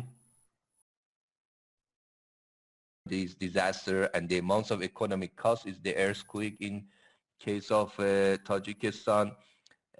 We already learned that Tajikistan is a low-income country with the $800 per person per year on average income is already poor, and such countries, of course, need much more international assistance, or financial assistance, technical assistance to increase their resistance against this type of disasters. So when we look at the page 3, the last paragraph, it also summarizes the economic cost and human costs of earthquake for Tajikistan. It says that the annual average of population affected by earthquake in Tajikistan is around 400,000 per year, and annual average affected GDP is about $300 million, which is much more bigger than the case of flood.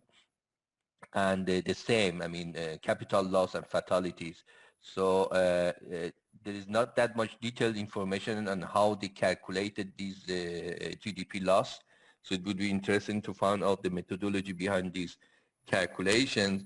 And I was mentioning that part of papers, studies which are trying to quantify the economic cost of natural disaster use the synthetic control method, in which, for example, you have a case of Tajikistan, a real Tajikistan, factual Tajikistan with the experience of disaster, and you are building the counterfactual picture of Tajikistan, a group of countries which are similar to Tajikistan before the event of disaster on socioeconomic perspectives, and you are comparing the factual Tajikistan with the experience of disaster with the counterfactual Tajikistan without experience of disaster, and after event of disaster you experience what has happened to the GDP of these two groups, Tajikistan and its counterfactual, and divergence is related to the magnitude of economic loss. But I'm not sure how the World Bank has estimated in these specific case these things. But in any case, I mean, the size is too much big for an economy which its GDP per capita is only $800. So relative to income per capita of this country, these numbers that we do see has a direct impact. And it is important to realize these are the direct impact. So we know the disasters might have also long-term development consequences on the poverty, income inequality, internal migration, access to education, and the situation of the future generation.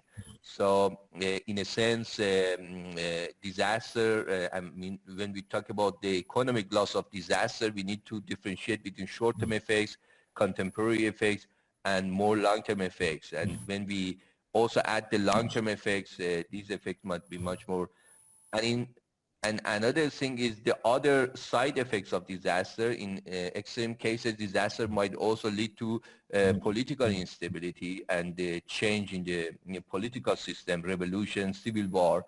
And the example of Syria, for example, in Arab Spring countries, partly argued that the climate change and the environmental situation was also responsible for political turmoil in some countries and in extreme cases civil war.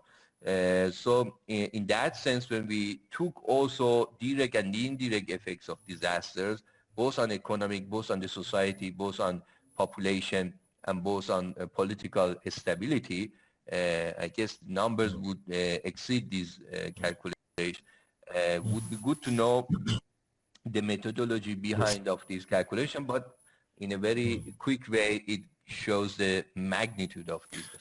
Okay, thank you very much, Dr. Farzanagan. Can you hear me?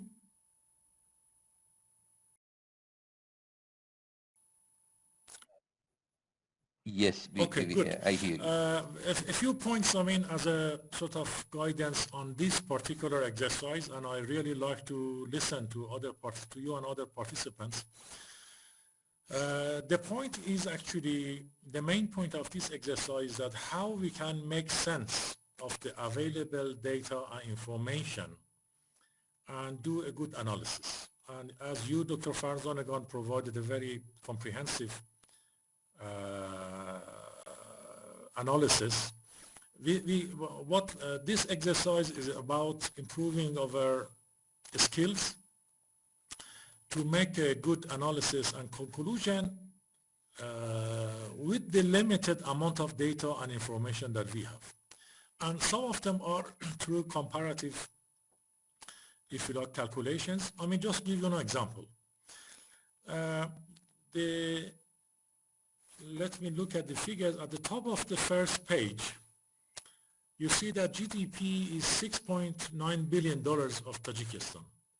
And when you see the total risk of $100 million for Tajikistan with this GDP, then we can simply understand that this 100,000 in a relative manner is so big for this country. Is more than 10%. Probably, yes, if it's 9, then we are talking about the maybe 13, 14% of the total GDP. And this is huge. This is huge. In many countries like Iran, 5% of the GDP is at risk of natural hazards, based on the calculations that we have done. Therefore, this is one way. If you compare the figures in this paper, then you can make a first big calculation. Yes, $100 million in absolute term in many countries is not big. But if you put it for Tajikistan GDP at $6.9 billion per year, it's so big. And it's about 13, 14%, for example, which is huge. The second calculation and analysis we can do is on population. The total population is 8.5 million. If the population at risk is 100,000, then this is also very big. Because relatively, the big number of actually the total population is at risk. So 100,000 people is a very relative figure. If you put it in China, it's nothing, but for a country of Tajikistan with 8.5 million, it's so big. This is another type of comparison among the figures in these documents that we can learn about the size of the risk. The other example is that if you put some information together, for example, it says that 70% of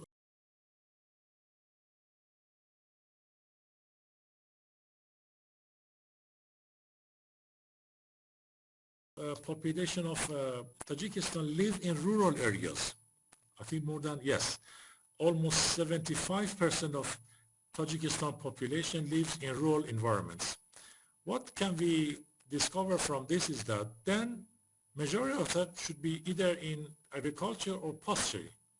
So either they are growing plants and grains, etc., or they are herding and actually the cattle.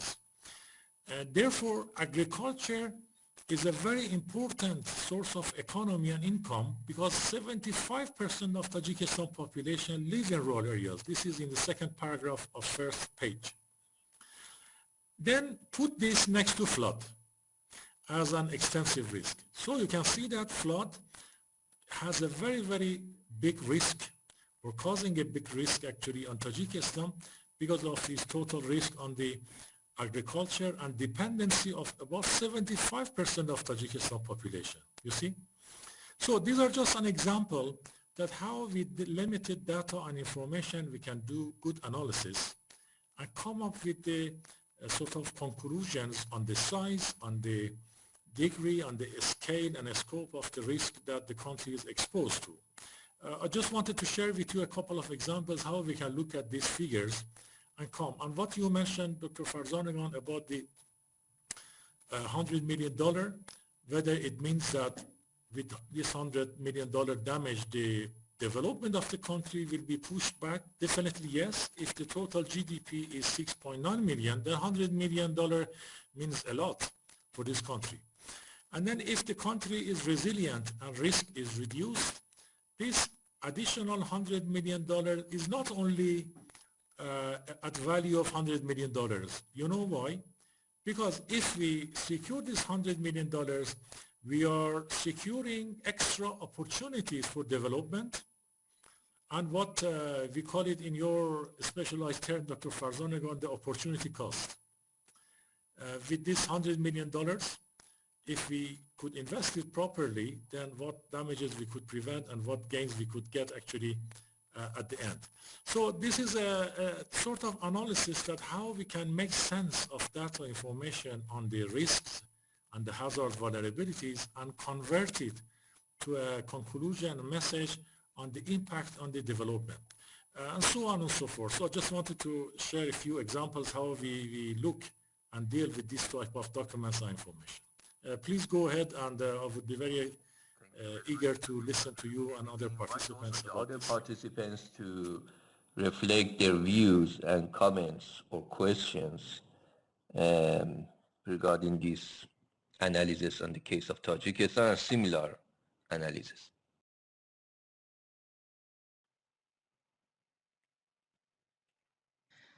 Thank you for your explanation. I just want to mention some of the participants have not access to microphone. I think because maybe they're in, I don't know, work area. Anyway, they cannot talk.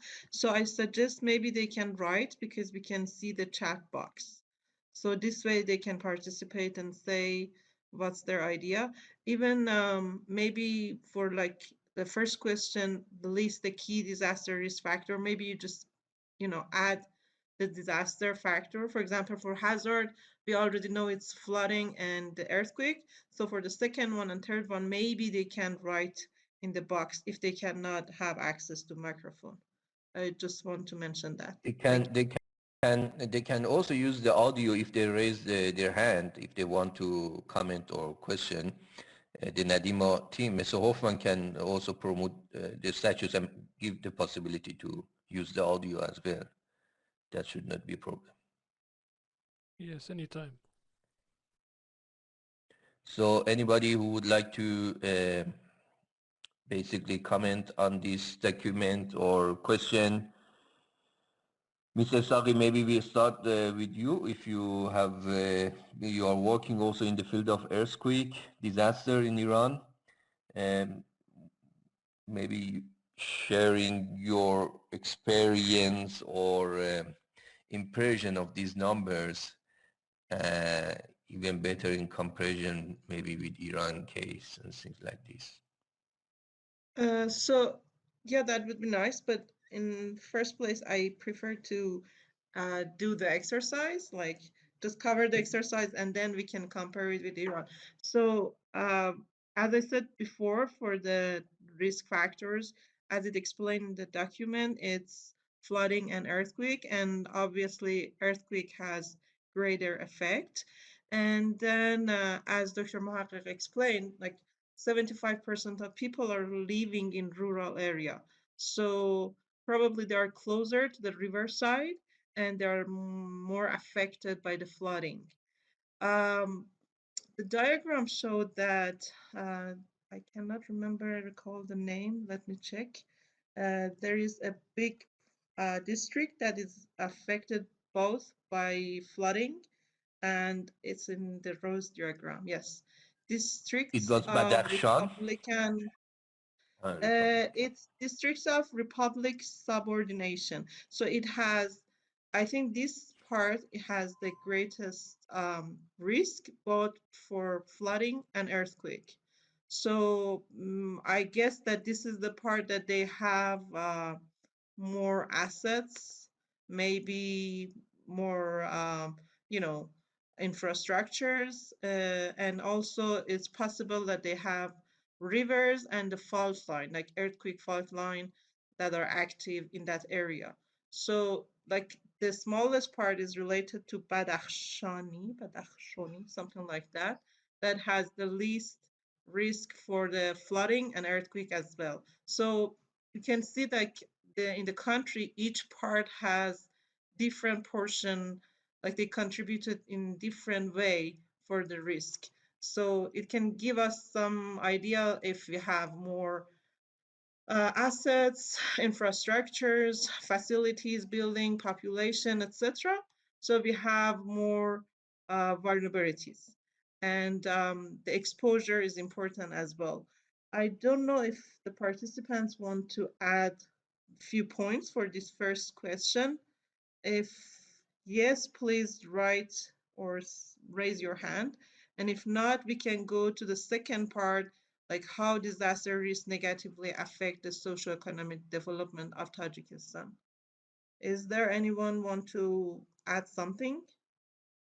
Or Dr. Mohaghegh, we can ask the participants, if you agree, to share their idea.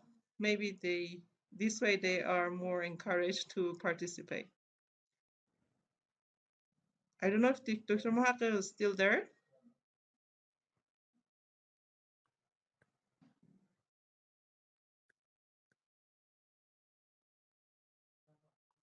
His microphone is Dr. on. Mohaghegh, can you hear me? I don't know why he cannot. So maybe let me just try Dr. Farzanagan, if you agree. Oh, Dr. Mohaghegh is coming. Yes, I So I can he give hear the is. you. floor Can to you hear Dr. me? Mohaghegh. Can you hear me? Yes, now we can have your voice. No, sure. Please, all participants, your comments should not be only on this case study or country profile on Tajikistan.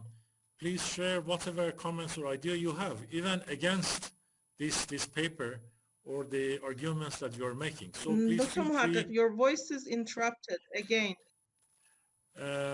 Yes, can you hear me now well? Hello? Yeah. Would you please repeat whatever you said, Yes. because No, I we said that, lost it for a minute. Thank you. yes, I said that everybody is welcome to make any point. So it doesn't have to be regarding the I think question. there's So if you an have issue. any comments and points, hello, please go ahead. Hello? Hello? We hear you, Yeah, Dr. Dr. Mohaghegh. Mohaghegh. Yeah. Yes, I was saying that, yes, please feel free, everyone feels free to make any points that they wish, not only on the questions only, but also general comments on the topic. Please feel free. Yes, go ahead.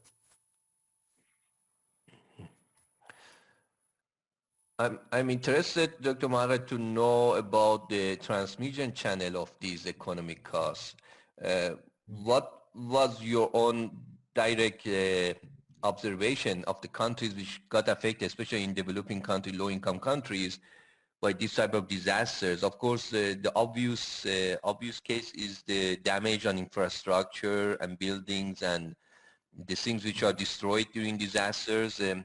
But of course, more significant long-term consequences of this type of natural disaster for development of the region is what is happening on the population, migration to the other areas, the risk of investment, and basically the health conditions, nutrition for the children, and the schooling, what is happening on the educational opportunities for the generation which are getting affected by these disasters, and the more educational gap between affected region and non-affected region within one specific country, which then in the long term translate to higher inequality in job market, income inequality and wealth inequality, and a high risk of poverty, and things like this. Maybe you can also a little bit elaborate your own observation on the short and the long-term impact of these disasters and the factors which are involved in the recovery of this region? And, some of these regions have experienced a fast recovery. Sometimes basically they fall behind, and this recovery is much slower. And basically how we should understand these numbers in $1 million here.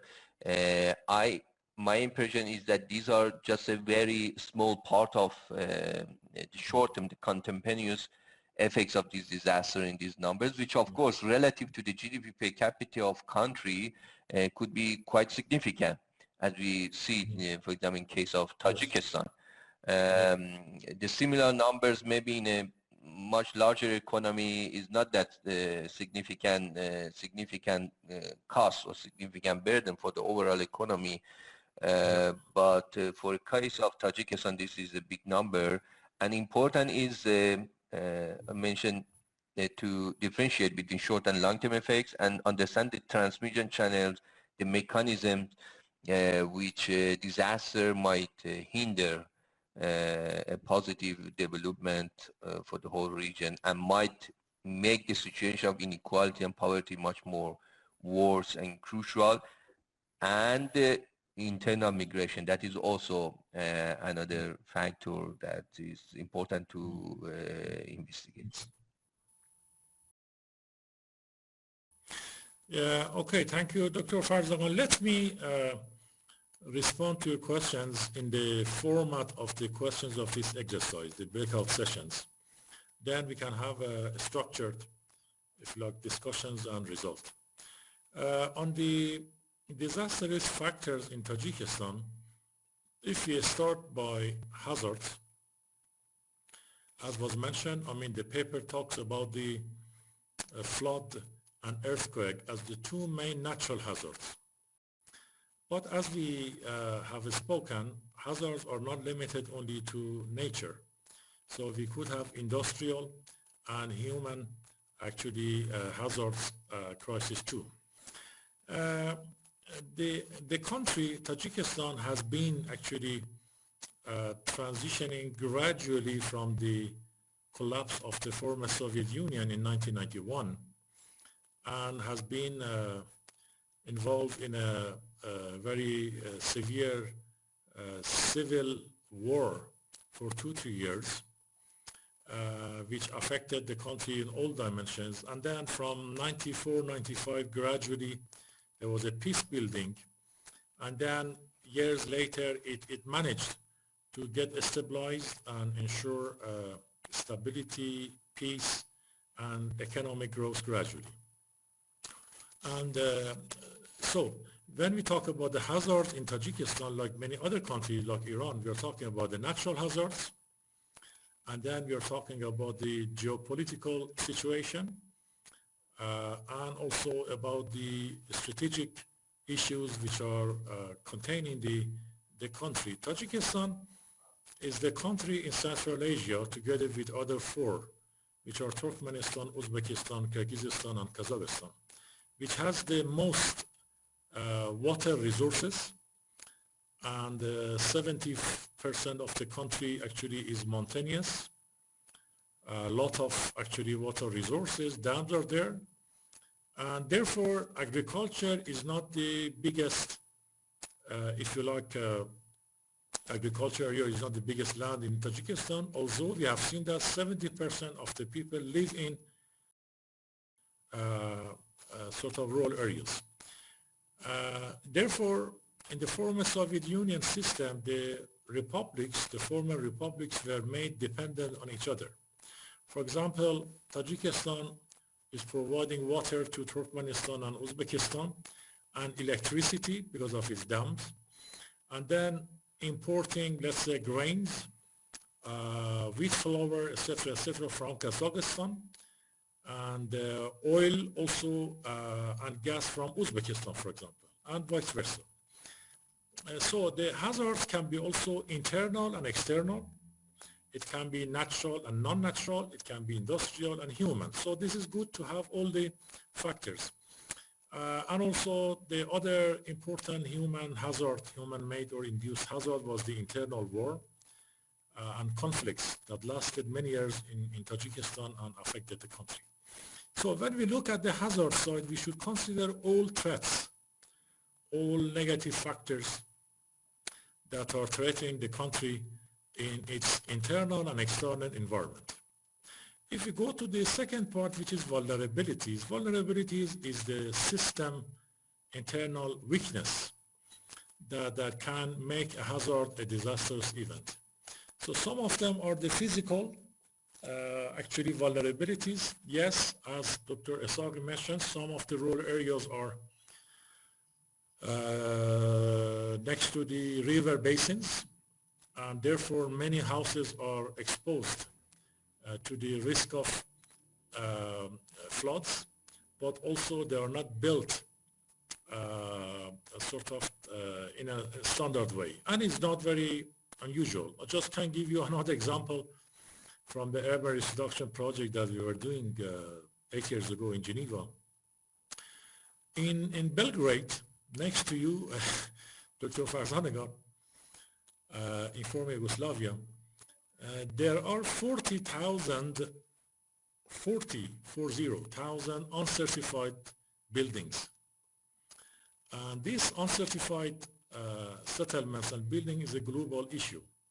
Even in the center of Europe, like in Belgrade, as I mentioned, in 2013, the statistics that we had was indicating that 40,000 uncertified buildings in Belgrade, whether inside the city or in the slums around it. These informal uncertified settlements issues are everywhere, especially you can expect in Tajikistan with civil war and economic crisis, etc., etc. That's very, very common. And therefore, physical vulnerability in terms of the building and settlements is very common there. And again, with the political change from former Soviet Union to the instability, this was increased. On the social side, yes, because of the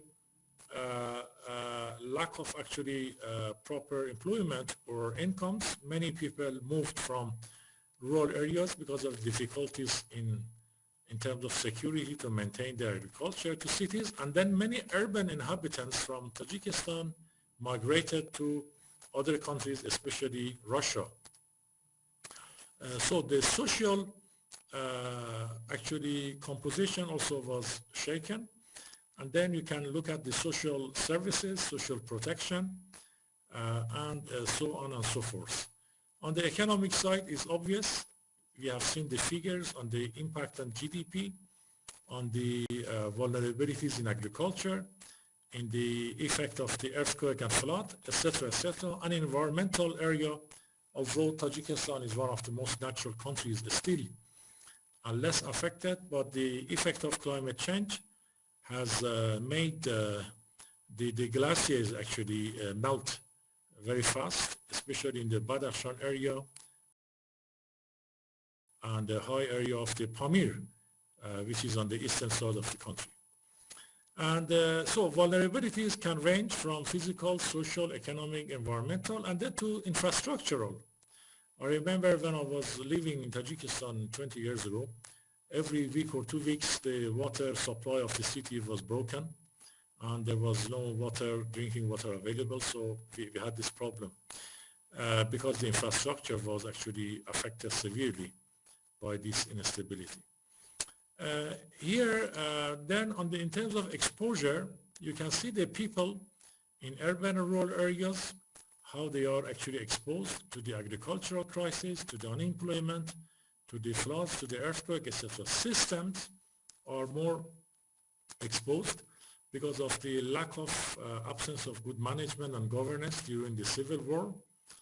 And when there was no strong governance and management, then systems actually started to collapse, whether they are public services or whether they are actually lifelines or there are energy, whatever you can call it. Assets and properties, both individual and public, also the same. Here what we talk about is not the damage of a disaster which has happened. We are talking about calculation of the risk that are probable in a probabilistic modeling that are probable and potentially there, they can happen based on these three factors, because hazards are there, because vulnerabilities are there, and because exposure is there. If these three come to a triggering stage, then we will have the disaster. When? 1 year, 2 years, 3 years, we don't know. But we can have a projection that what will be the costs and damages and the fatalities. This is why it's an estimation and probabilistic calculation of the risk that the country is facing. Some of them are actual, like a hazard are happening, flood. Some of them are half factual, half potential, like the vulnerabilities, and some of them are real, like the exposure. And then if we talk about how disaster risk negatively affect the socio-economic development of the Tajikistan, if we look at the principles, we started actually with the laws and regulations. And that's probably the way that we can look at it. But generally, if we consider the three critical dimensions, the social, the economic, and environmental, because we should have actually a well-ordered model in our mind in order to put the issues in the right place. We just quickly look at the environment side. We saw that how it was critically vulnerable in terms of agriculture, in terms of the climate change effect, in terms of the sanitation and health, as I was saying, because of the mismanagement and poor management, social services was bad. So the environmental dimension was a critical point. The second point on the social side, we talked about it, and also economic, unemployment, migration, lack of security, stability in job, and etc., etc. So when you don't have the proper sort of stability in three dimensions, social, economic, and environmental, then we cannot talk about the socioeconomic development. And then these are actually the horizontal part. Vertically, you should talk about the law and regulation, you can talk about the systems, capacities, standards, investment, finance, etc., etc. So, in brief, if you want to have a simple model to see in what situation the country is in terms of disaster risk and development, we can have actually one vertical and one horizontal actual criteria. The horizontal criteria is the social, economic, and environmental factors. We can look at it one by one. And then on the vertical side, we can see how the law and regulation is working, how the management governance is working, how the investment is there, how is the capacities are there. And as we have spoken in the principles, I can show it you again here. You can see in this second part of the questions on the actually the principles of integrating mainstreaming DRA into development planning and including. Let's say Tajikistan or Iran, but the questions are the same. First, is there strong enough legal and regulatory mechanisms? Second, is there adequate, well-established institutional mechanisms? Third, is there proper policy and planning taking place? Fourth, is there financial and budgetary support? Then is there actually good decentralization of responsibilities and delegation to all levels? And then is there enough capacities and skills at all levels? So these are the vertical questions. We can put next to the horizontal questions, which is the social factors, economic factors, and environmental factors. And then you can put it in the phased actually manner, how the country is transitioning. Whether has there been internal crisis, civil war, or what was the political actually context? And these can be actually grouped into the internal factors and external factors. Country itself and the neighbors and the region. So the context of Middle East is always a very, very serious risk factor for all countries who live in this region. It's not comparable to Southeast Asia or even to South Asia or other regions. Even in Africa, you have actually stability like in South East and Southwest. So therefore, the external factors matter a lot, that should be seen next to the internal factors. So in brief, we are talking about the key drivers, which are social, economic, and environmental, and we talk about the key solutions and measures, which are these principles I mentioned, and then we can group them to the internal and external factors that can give us a good understanding of the situation and the condition where a country is and will be in a predictable future. Dr. Mohaghegh.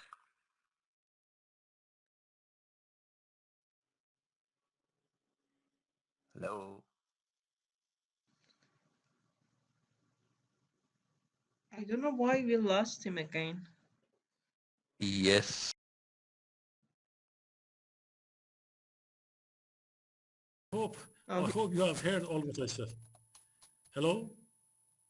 Hello? Yes, Hello? Dr. Mohaghegh, we lost you for a minute. That's fine. I hope you have heard all what I said. I was just looking just at for a the few seconds, so we statistics of heard what World you Bank, said. World Development Okay, Indicators that's fine then. regarding the relative share of agriculture Yes, in please. Yes. Tajikistan. And indeed, that is a sizable sector of Tajiki economy. When we look at the share of Yes.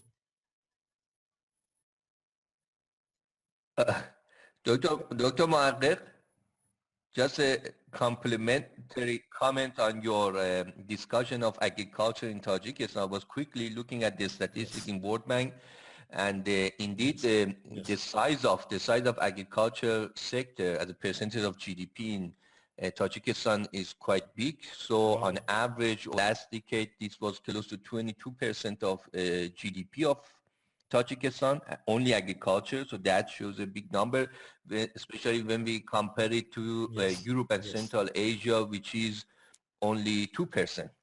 So 2% of GDP of Europe and Central Asia is agriculture. This is for Tajikistan, 22%. An average in the world, average country in the world has 4% of GDP to the agriculture. So that shows, and of course it is comparable to the average of low-income countries. In low-income countries, even is much bigger, the agriculture is close to 27%. So that shows that how much these countries, lower income countries, which more depend on agriculture, are much more vulnerable to climate change, natural disasters. And more important is another indicator, and that is the share of employment in agriculture as percentage of total employment, which is in Tajikistan close to 50%. That means 50% of people, their economic existence depends on working in agriculture-related sector. And this is, when again compared to Europe, this is much lower. That is close to 9%. So 50% versus 9% Europe and Central Asia. That's Thank you very much, Dr. Farzanagan. I think that was brilliant, very important contribution. Yes, this is how actually we can implement Sendai framework first priority for action, understanding of disaster risk. And this is the understanding of disaster risk by putting the sectors in the right context. Yes, 75% of people are living in rural areas. Then 20% is the contribution of agriculture to GDP. And then it shows that how big the impact of climate change would be on this country, because already 20% of GDP, and Dr. Farzanagan can appreciate that, is so serious and big that any effect on it can actually push back the country for years and decades in terms of development. That's absolutely very, very true and pertinent, yeah.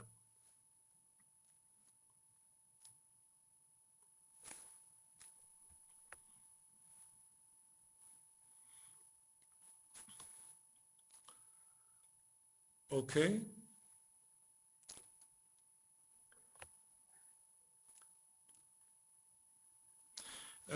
Can you hear me, Dr.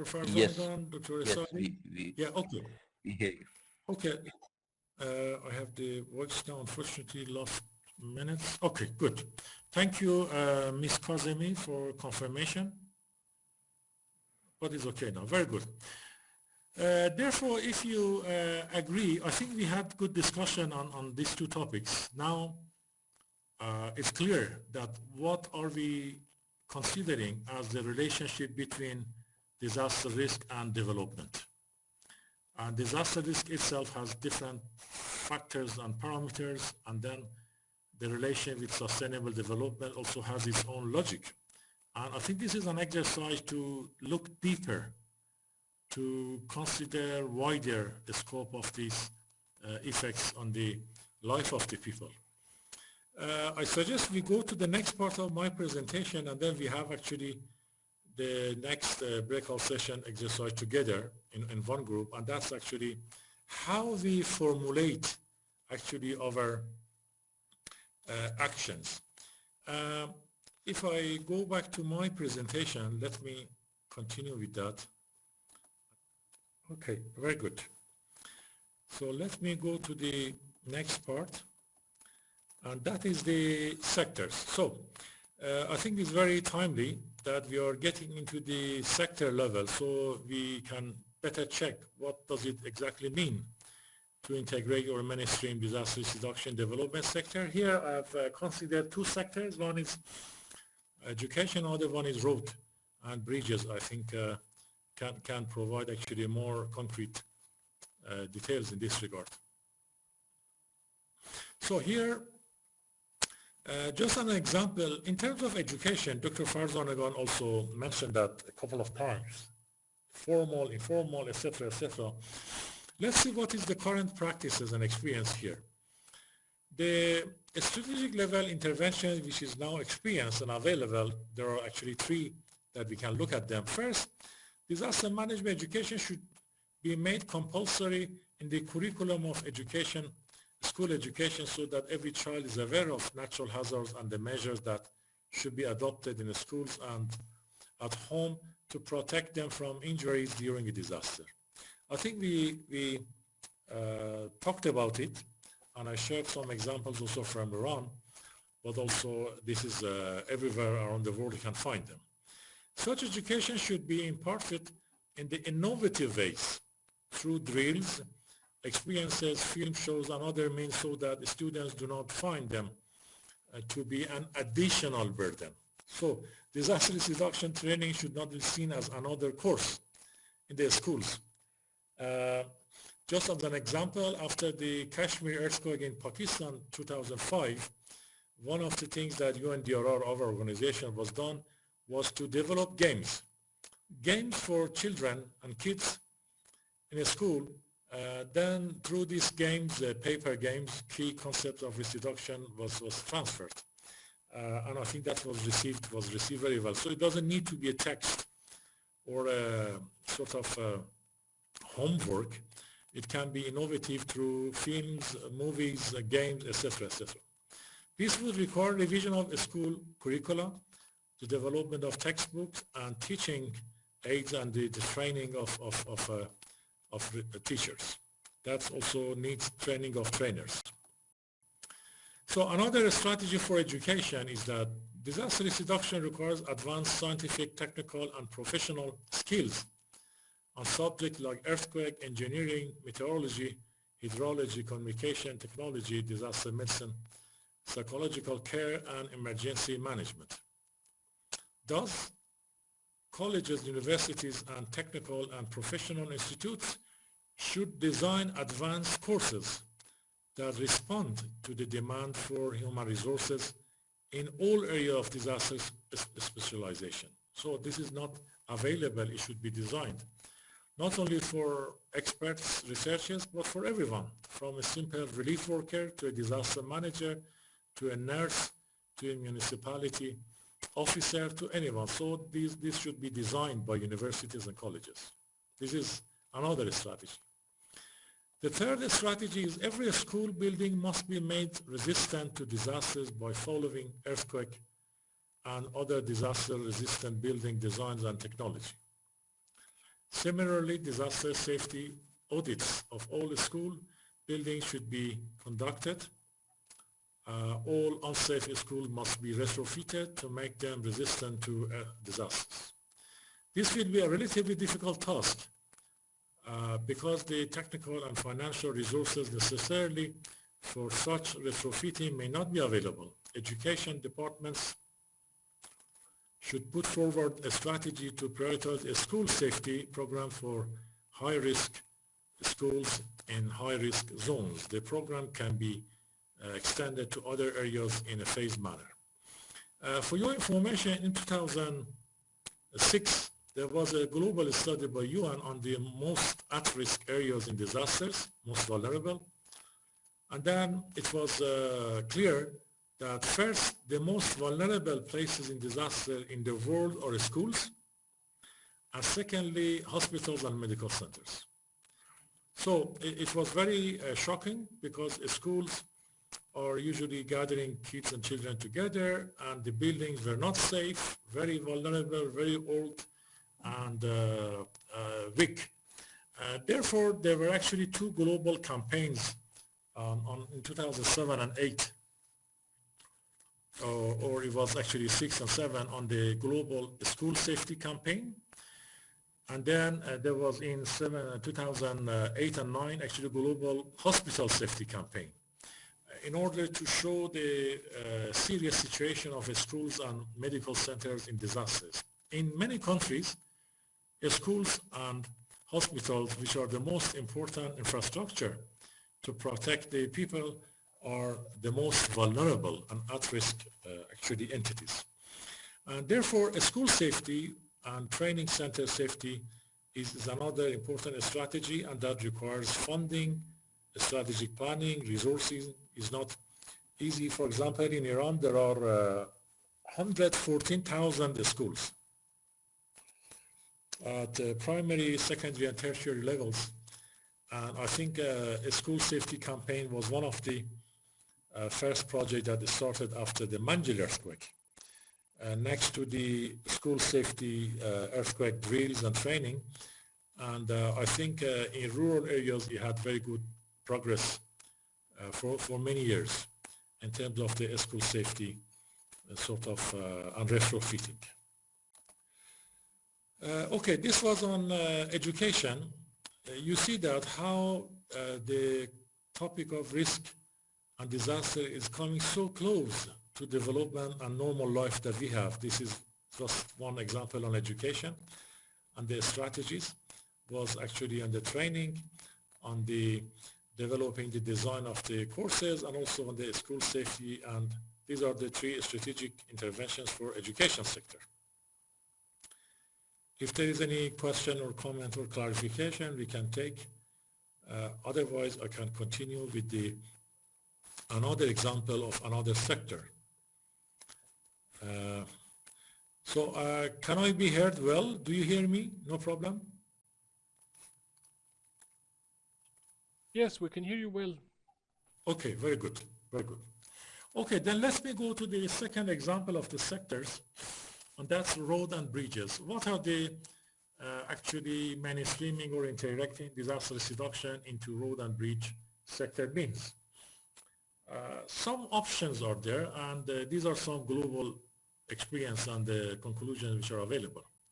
In the planning and designing stage, roads should avoid areas that are extremely vulnerable to hazards like landslides or floods. In case this is unavoidable, the design and the standards of construction should ensure that the roads can withstand the impact of disasters even in worst case scenarios. Even in normal conditions, road must be constructed as per standards and specifications of internationally prescribed and nationally approved codes. Such codes should be revised periodically to incorporate the latest standards of technology and materials. This may provide options for cost saving while maintaining high standards.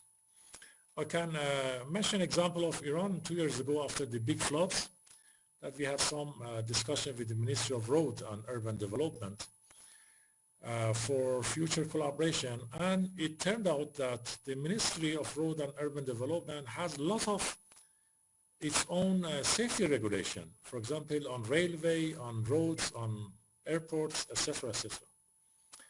But there were actually isolated regulations inside the ministry on the transportation and road.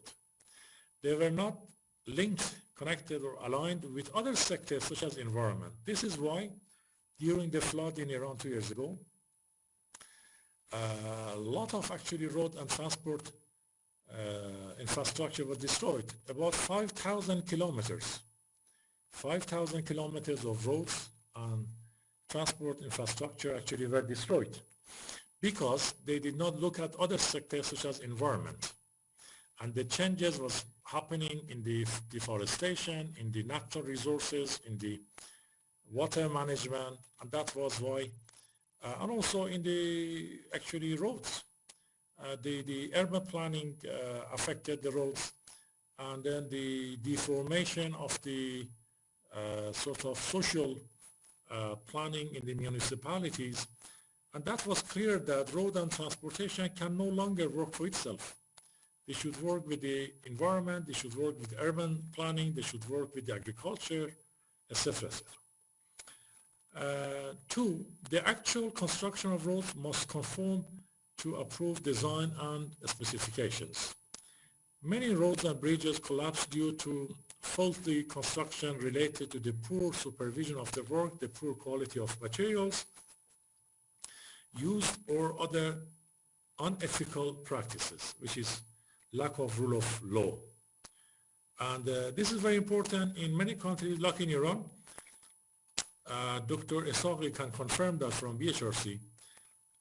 After the earthquake safety regulations, the buildings in Iran in terms of design and standards improved.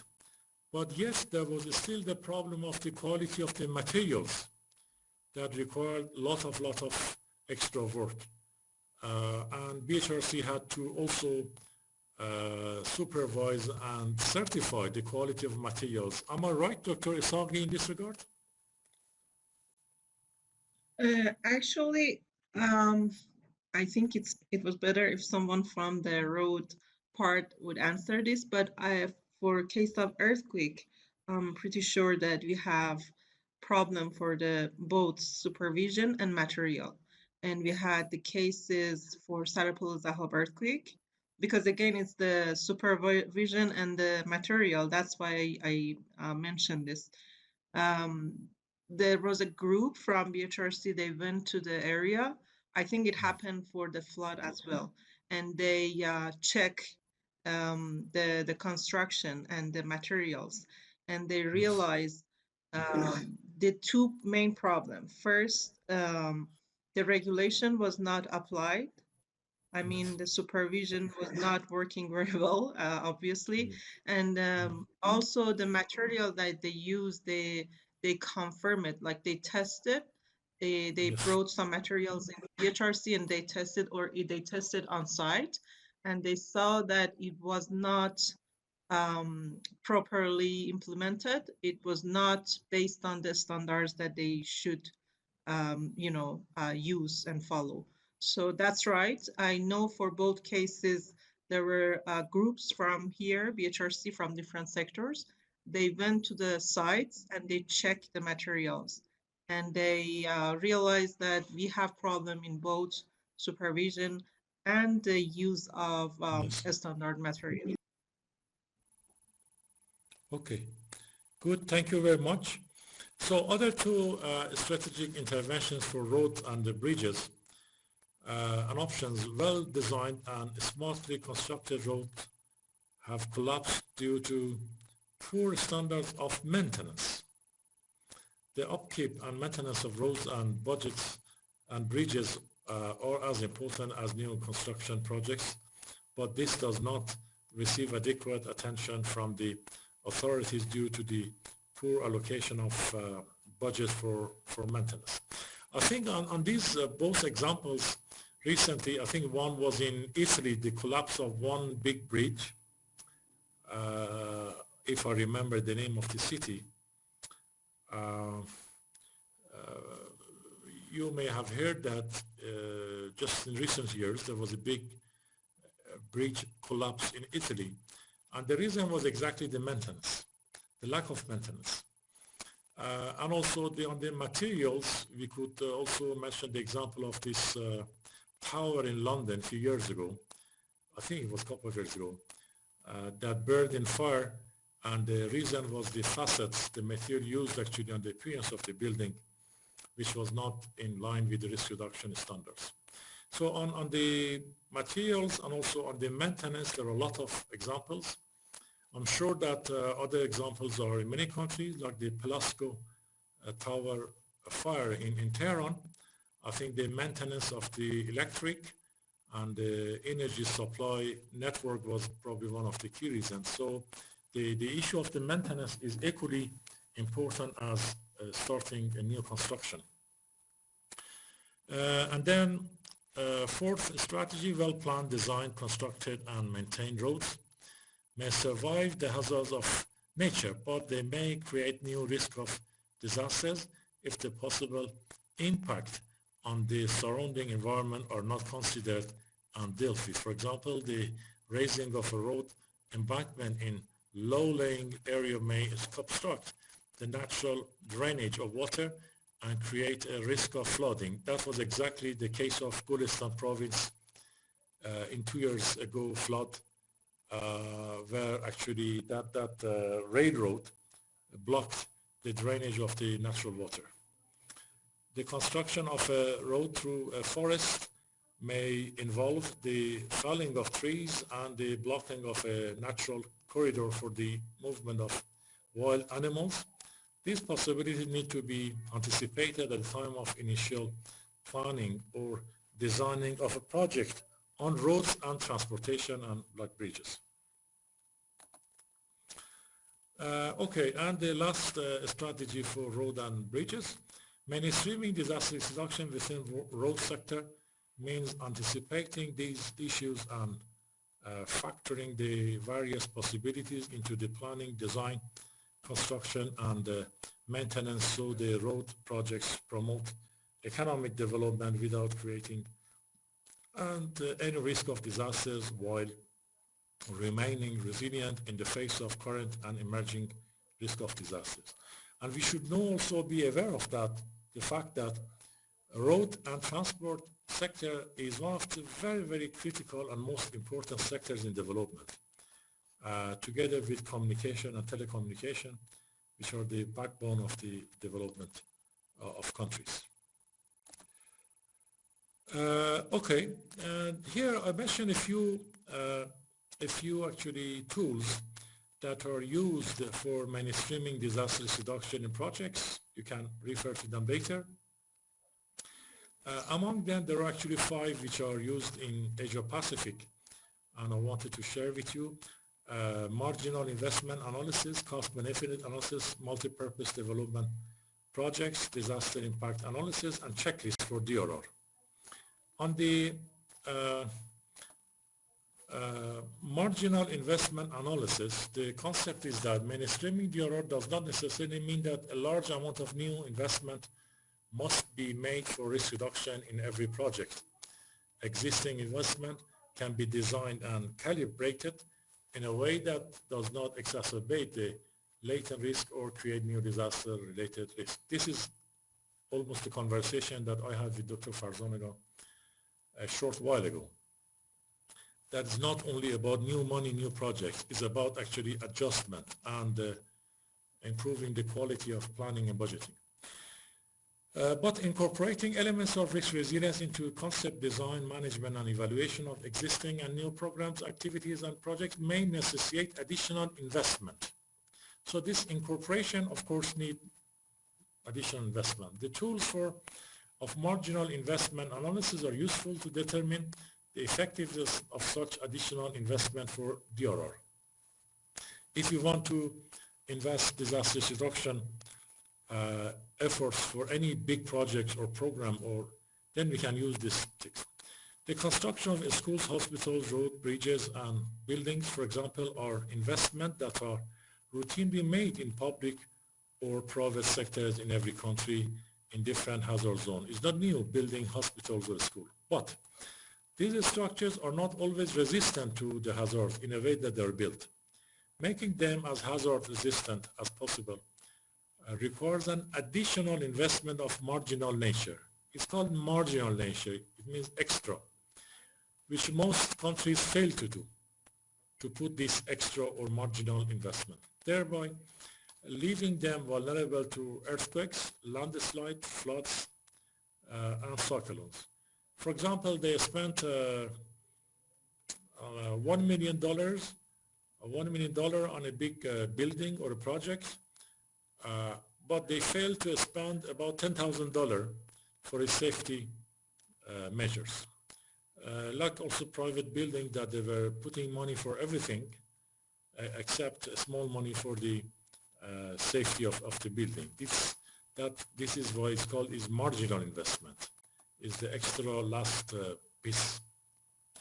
The second tool is cost-benefit analysis. Elements of the cost-benefit analysis are inherent in marginal benefit analysis, but a full-scale cost-benefit analysis for the DRR is usually applied for new and exclusive risk mitigation projects. If you want to start a new risk reduction project, we can use this tool. The tasks involved are not simple or straightforward.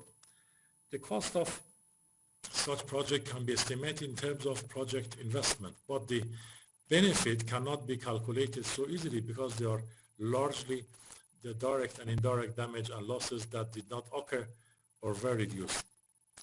I think it's very interesting. It's very difficult to show to the people and the government what damages could have happened if we would not take these risk reduction measures. That did not happen. It's easier always to show what happened, like the destroyed building, collapsed building after the earthquake, and we say, yes, this is the damage. Half of the buildings in this city are destroyed. We can show the photos, film everything, and we say that, okay, there is a $1 billion damage. So the damage is easy to show, but the safety is difficult to show. Yes, if we would not have invested in risk reduction in this city, then half of this building would have been destroyed. We don't have any photo. This is why this cost-benefit analysis is very important to show to decision makers that if they invest, they do not get something tangible and visible, but they get a very, very big value which is not actually visible, and that is actually safety. And this is the difficulty of job in disaster reduction. Future risk patterns are not known clearly due to the dynamic nature of hazards and vulnerabilities. Additionally, the location-specific nature of risk patterns coupled with divergent perspective on the effectiveness of risk reduction strategies complicates the evaluation of costs and benefits. We can't say that after 5 years in this location, there will be a disaster and then we prevent it. This is not possible because the patterns and the trends are not clear and locations are not accurate. And that makes it a bit difficult. So other tool is multi-purpose development projects. In developing countries, DRM projects do not receive high priority due to the competing demands of scarce resources from other priority sectors, where the benefits of investment are more direct and immediate. So if education wants to build schools, agriculture wants to grow actually plants, health wants to make hospitals, in 2 years, 3 years, their job is easier because they can show the product after 2 to 3 years by photos and films. That's very visible. But it's difficult to show the impact and product of the risk reduction. One way out of this impasse is to design projects in such a way that the long-term benefits of risk mitigation are combined with the more short-term benefits of priority sectors. So if health is a priority, education is a priority, energy is a priority, they can be merged and joint development together so that the short-term priority of sectors can be gained together with the long-term impact of risk reduction. Such dual or multi-purpose development project can reduce the risk of disasters and at the same time provide direct economic benefits that would enhance both cost-benefit ratio and the internal rate of return and thus justify the investment. So this is needed in order to show to the economic decision makers, the budget controllers, to convince them that investment in disaster risk reduction is beneficial. So these all needs actually tools, and multi-purpose development project is another one. Another tool is disaster impact analysis. The environmental impact, this was experienced first environment. Environmental impact assessment of development project has been institutionalized in many countries with established norms, procedures and toolkits. So that exists in many countries. Drawing on the concept of the environmental impact assessment, some countries have initiated disaster impact assessment of selected development projects. One good example is Sri Lanka. Sri Lanka, for instance, adopted a roadmap for disaster risk management from 2005-2015 that stipulated that disaster impact assessment are to be integrated into the approval process of all development projects, guidelines and procedures are to be developed and persons trained to conduct such an assessment. So any development project should be based on assessment of disaster risk. That was in Sri Lanka. The Disaster Management Center of Sri Lanka developed a disaster impact assessment checklist in 4 parts. Assessing the risk, on incorporating risk reduction in measures into the designs, monitoring during construction and maintenance, and analyzing post-disaster impact. The disaster impact assessment checklist was introduced and field tested in the road sector and has been proposed for application in other sectors. That's a very clear, straightforward tool that any development project like the refinery or hospital or a school or roads and bridges should start with this disaster risk management actually roadmap and tools. And the last one is actually checklist for disaster risk reduction, which was initiated in India. The government of India attempted to strike a balance by using a notification in 2009 that stipulates that any new project costing more than 1 billion rupees must have a checklist for natural disaster impact assessment, which provides information on hazards, risk and vulnerabilities of the project. Again, hazard, risk and vulnerabilities. The checklist includes the probable effects of natural disasters on the project and the possible new disaster-related risk the project could create. The cost involved in the prevention and mitigation of both types of impacts are to be built into the project cost, along with an assessment of the economics and viability of the project. The checklist is intended as a self-assessment by implementing agencies rather than independent evaluation by a body of experts. It means that this should be integrated in the program planning itself, not as an extra additional support. Okay, this was actually 5 tools that are there. I can quickly look back and then you can see the title, the checklist for disaster risk reduction, the disaster impact analysis, the example of Sri Lanka with the this roadmap. We had multi-purpose development project doing the short-term sectors, long-term risk reduction so they can have joint impact. Then we have cost-benefit analysis to show the real value of the risk reduction investment in a very visible way to the decision makers. And then marginal investment analysis to ensure the last and final part of the investment, which is risk reduction. Like as I mentioned, spending $1 million for one building and then adding $10,000 for its safety. And 5 actually tools that I mentioned. So this can be looked at as sort of a process and used anywhere that is there is a relevance or need for that. Okay. Then I think we can go to the next exercise and our last exercise of today. If I can share the question again. Context, breakout sessions, task, yeah, very good. So here,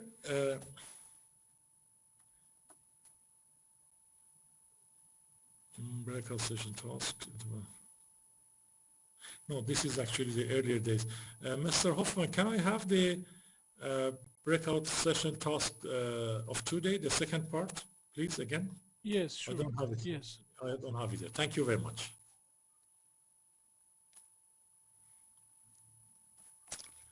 Yeah, very good. So here, part 2, based on the Tajikistan country profile that we have looked at it. I said here maximum 2-page project proposal, but it's not really a structured project proposal. It's mainly the recommendations for integration of disaster risk reduction into development planning of Tajikistan based on the principles of integrating mainstreaming disaster risk reduction into development planning including. So, based on the scenario, which is Tajikistan disaster risk profile, and we have all read it, and the hazard, vulnerabilities, exposure, development, challenges that we have seen. If we want to apply this actually 6 principles of integration, develop legal and regulatory mechanisms, what the country could do. In terms of institutional mechanism, what's your recommendation? Adopt framing policies and planning, what we can suggest to them. And on financial and budgetary support, this is just exercise of these principles. It's not about a real project for Tajikistan. The purpose of this exercise is to review these principles. Then I suggest that, if I may ask Dr. Farzanagan or Dr. Esabri kindly moderate the session, so we can also look at these principles and see what we can offer to Tajikistan based on the country profile paper that we have read. Under each of them, what could be one or two suggestions that we can make, so that we can also review well these principles in our discussion. I appreciate it. Thank you.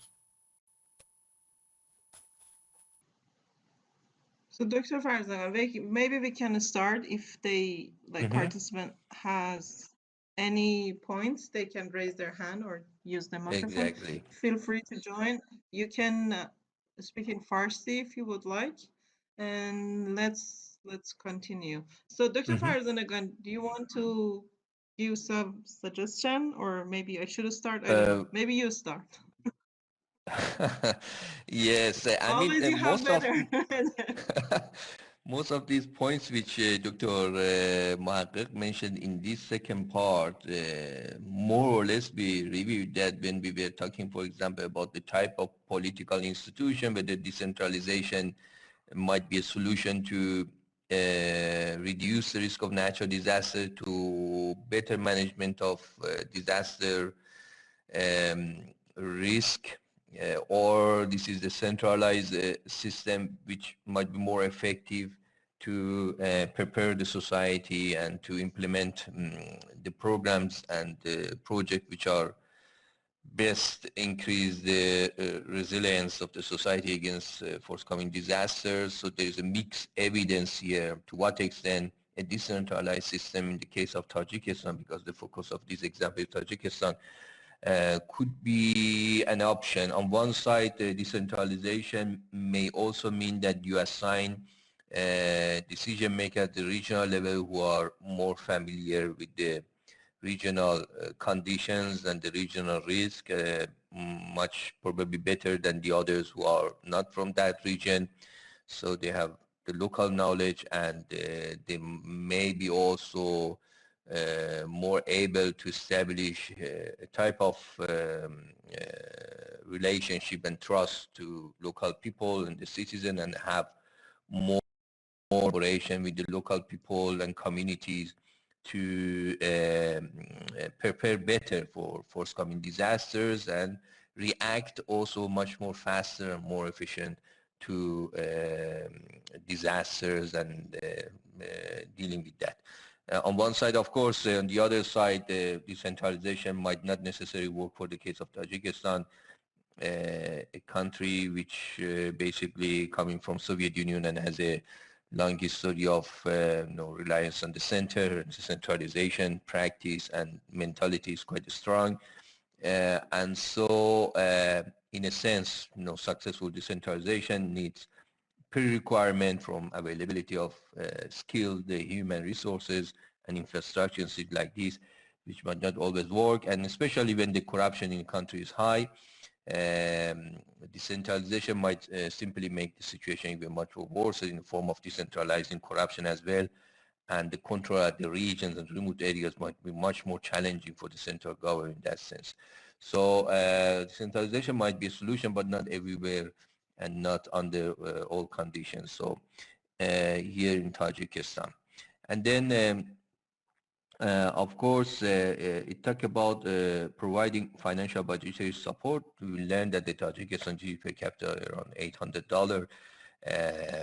In the constant prices, classify these countries as the poor income countries, and already suffering from other deficit in the form of addressing the welfare of households and things like that. And these type of countries with this weak economic base, of course, are much more reliant to international support and financial support. But exactly there are a couple of institutional risk on basically paying the financial assistance to these type of countries, because exactly because the lack of transparency in these administrations, which Tajikistan is not the most famous one for the transparency in this region, similar to other neighboring countries in the Central Asia like Turkmenistan, Uzbekistan. All these countries have a deficit in the term of transparency and access to information. When you have a problem of transparency, you have also high risk of corruption. So the point is, how the international donors and provider of this financial assistance can set a system to increase the type of introduce a control mechanism to increase the effectiveness of this financial assistance. This is also per se is important to think about that, the effectiveness of this foreign aid to increase the resilience of these societies against natural disaster, because there's a significant corruption risk in this type of big project, infrastructure and construction project, and Tajikistan might also suffer from that. What else? The legal regulatory mechanism, of course, I also try to reflect it here. And but something which is also important is the disaster literacy among the population, and increasing the public knowledge and awareness about the forthcoming risk and the preparation for the disaster, because after disaster would be late. So we learned that a national campaign to increase literacy, understanding of the risk and how the risk might be controlled and mitigated, what type of mechanism are available for the people to survive this type of disaster, become more stronger. It's quite important. It needs from very early years of schooling onto till the university education, and basically the education is something which also needed. But we learned also the informal institutions are also quite important. The factors such as trust to the government, interpersonal trust, the type of the diversity within the population, and the issue of cultural attitudes to risk, understanding of the risk, the norms and behavior, religiosity, all these other factors which are much more harder for the policymakers to influence them, of course, are also important factors which are shaping and influencing the risk profile of the countries beyond the other issues which we discussed, such as budget and finance and human resources. So this from my side, but would be happy also to know more reflection from the others, including you, Dr. Sari. Thank you, Dr. Farzan, and it was interesting. So you cover most points. I just want to add few, maybe suggestion. So for first one, develop legal and regulatory mechanism. I'm not pretty sure about the existing regulation that they have in Tajikistan, but for this case of risk reduction, I know the hazards are different for each region or country, but in terms of calculating the hazard and what is needed to have the best calculation, and the hazard is important in the first place, then we can use that for calculation of the risk. So either if they have this regulation in Tajikistan, that's good. But if not, they can start to put this regulation using either the available resources in Tajikistan, or they can ask for international help. I mean, in terms of scientific help, and as well as using the documentation, the existing documentation, the existing experiences from other countries. This is something that happened. I feel this is something that happened in Iran, or it's happening even right now. For the regulation, we use the experience or the existing code from other countries, and then we get the idea and we implement it or make it localized. Like we use them as an input to reach to the regulation that is specifically good for Iran or for that area of interest. The institutional mechanism, Dr. Mohaghegh covered it very well. Again, it's really good to consider this step if there is not any institution existing in Tajikistan. It's really good suggestion to start to have such institution. It happened in Iran, as Dr. Mohaghegh said, after few hazards like earthquakes that happen in after BAM or Manjil. So again, these are all experiences, and we can share the experience from other countries. We can ask some professional help to build such institution in the best way. Adopt framing policies and planning. Again, these are I am not really familiar with the existing situation of Tajikistan, but I assume they need some support from international, more developed countries. For all these policies, and for example, for earthquake that I work on more, I know they do not have really good network for seismic network for recording the earthquake. So if they are prone to earthquake, it's a really good idea that they start developing such national network. They can ask for some collaboration from countries that are experienced in this type of activities. And it's the same also for the flood, the water resources management and all those points that was covered in the PDF that Dr. Mohaghegh shared. So this way they can start to have some measurements and initiation for having the key points, the key factors that is needed for risk reduction. And then you explained this decentralization very well. So it depends on the country and the context, and the whole society as well, and build capacities at all levels. I feel this is very fundamental. However, it's important in first place that they start the first initiation, the first steps toward what they need to have the risk reduction. I mean, the facilities, the studies, the regulation. They need both help from the scientists, so all scientists in that country, plus scientists from other countries. They can help to develop and to show how they can conduct both scientific part and also the implementation part, such as the case that I said for earthquake. They need to have a national network for monitoring the active faults. They need to know the seismicity rate in that country to understand better the probability of having earthquake with different magnitude.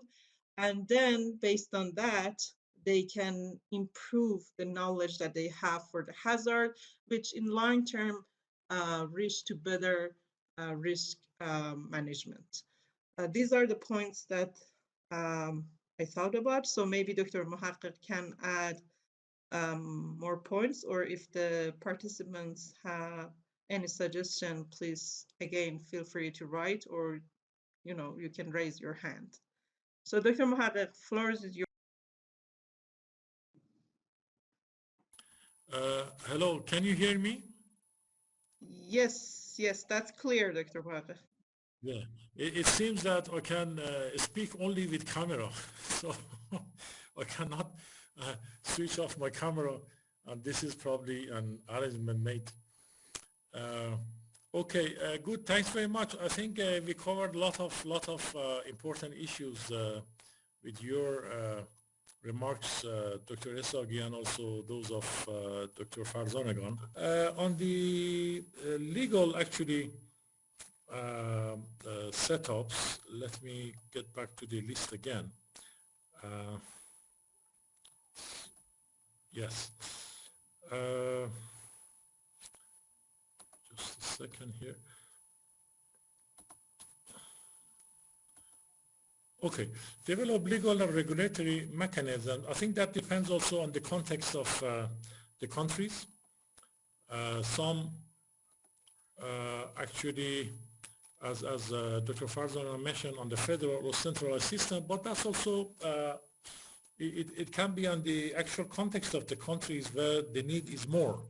For example, in Iran, for years until after bomb earthquake, a very national strategic law and legal framework was missing. So obviously the national law, disaster management law, was the first priority, because at central level you need to know which direction the country is going, and what are the arrangements, and what is the decision-making process. In some other countries, the national disaster management law is not a first priority. There are good frameworks and regulations, but more local level, actually, especially in the federal system, more local level legislation is a priority. In addition to the national and subnational setups, also thematically, that's also another area of concern in terms of law and regulations. In some sectors, I think they have very specialized and advanced regulatory mechanism, like in health, for example, in Iran, I think, which is fairly advanced, or in building codes and safety regulations. They have been good advancement in the past 3 decades in Iran. But the problem is again, system thinking in these regulations. I think Iran started with the building codes and safety regulations, but in the beginning, the other aspects of the safety was not taken into consideration, like the risk which exists in the structure, infrastructure, environment, and so on and so forth. But now it's changing. And we are talking about the more risk safety regulation rather than a building safety regulation. And when we want to ensure disaster risk regulations, then we should consider all parameters, including population. And population can be looked at in a dynamic or a static way. What is the population density in cities? There can be a fixed number. Or what could be the population movement, daytime and nighttime to cities and from cities. Like Tehran, daytime has about 13, 14 million population, and night time there is about 10, 11 probably because of the people who are commuting to and from actually the city. So one factor is population in dynamic and static way. Other factor actually is the environment in which these entities are located, buildings, facilities, schools, hospitals, etc., etc. And the other parameter is the real-time risk mapping. I think there were proposals, and now I think is applicable, that if you put all hazards and vulnerabilities and exposure factors together, and if we can ensure timely provision of data and information, then we could have a dynamic map of risk in a city that shows on a 24/7 hour basis the population movement, the bottlenecks, the access, the movement of the environmental and climatical, meteorological actually factors, etc., etc. And then we can see which part of the city is more at risk, and also a special event. For example, if there is a big sport event like football event, 100,000 people gather in one stadium at the end of the week, that day is a specific, or other things like exhibitions or concerts or big gatherings. So big gatherings is also another factor which is becoming more and more pertinent.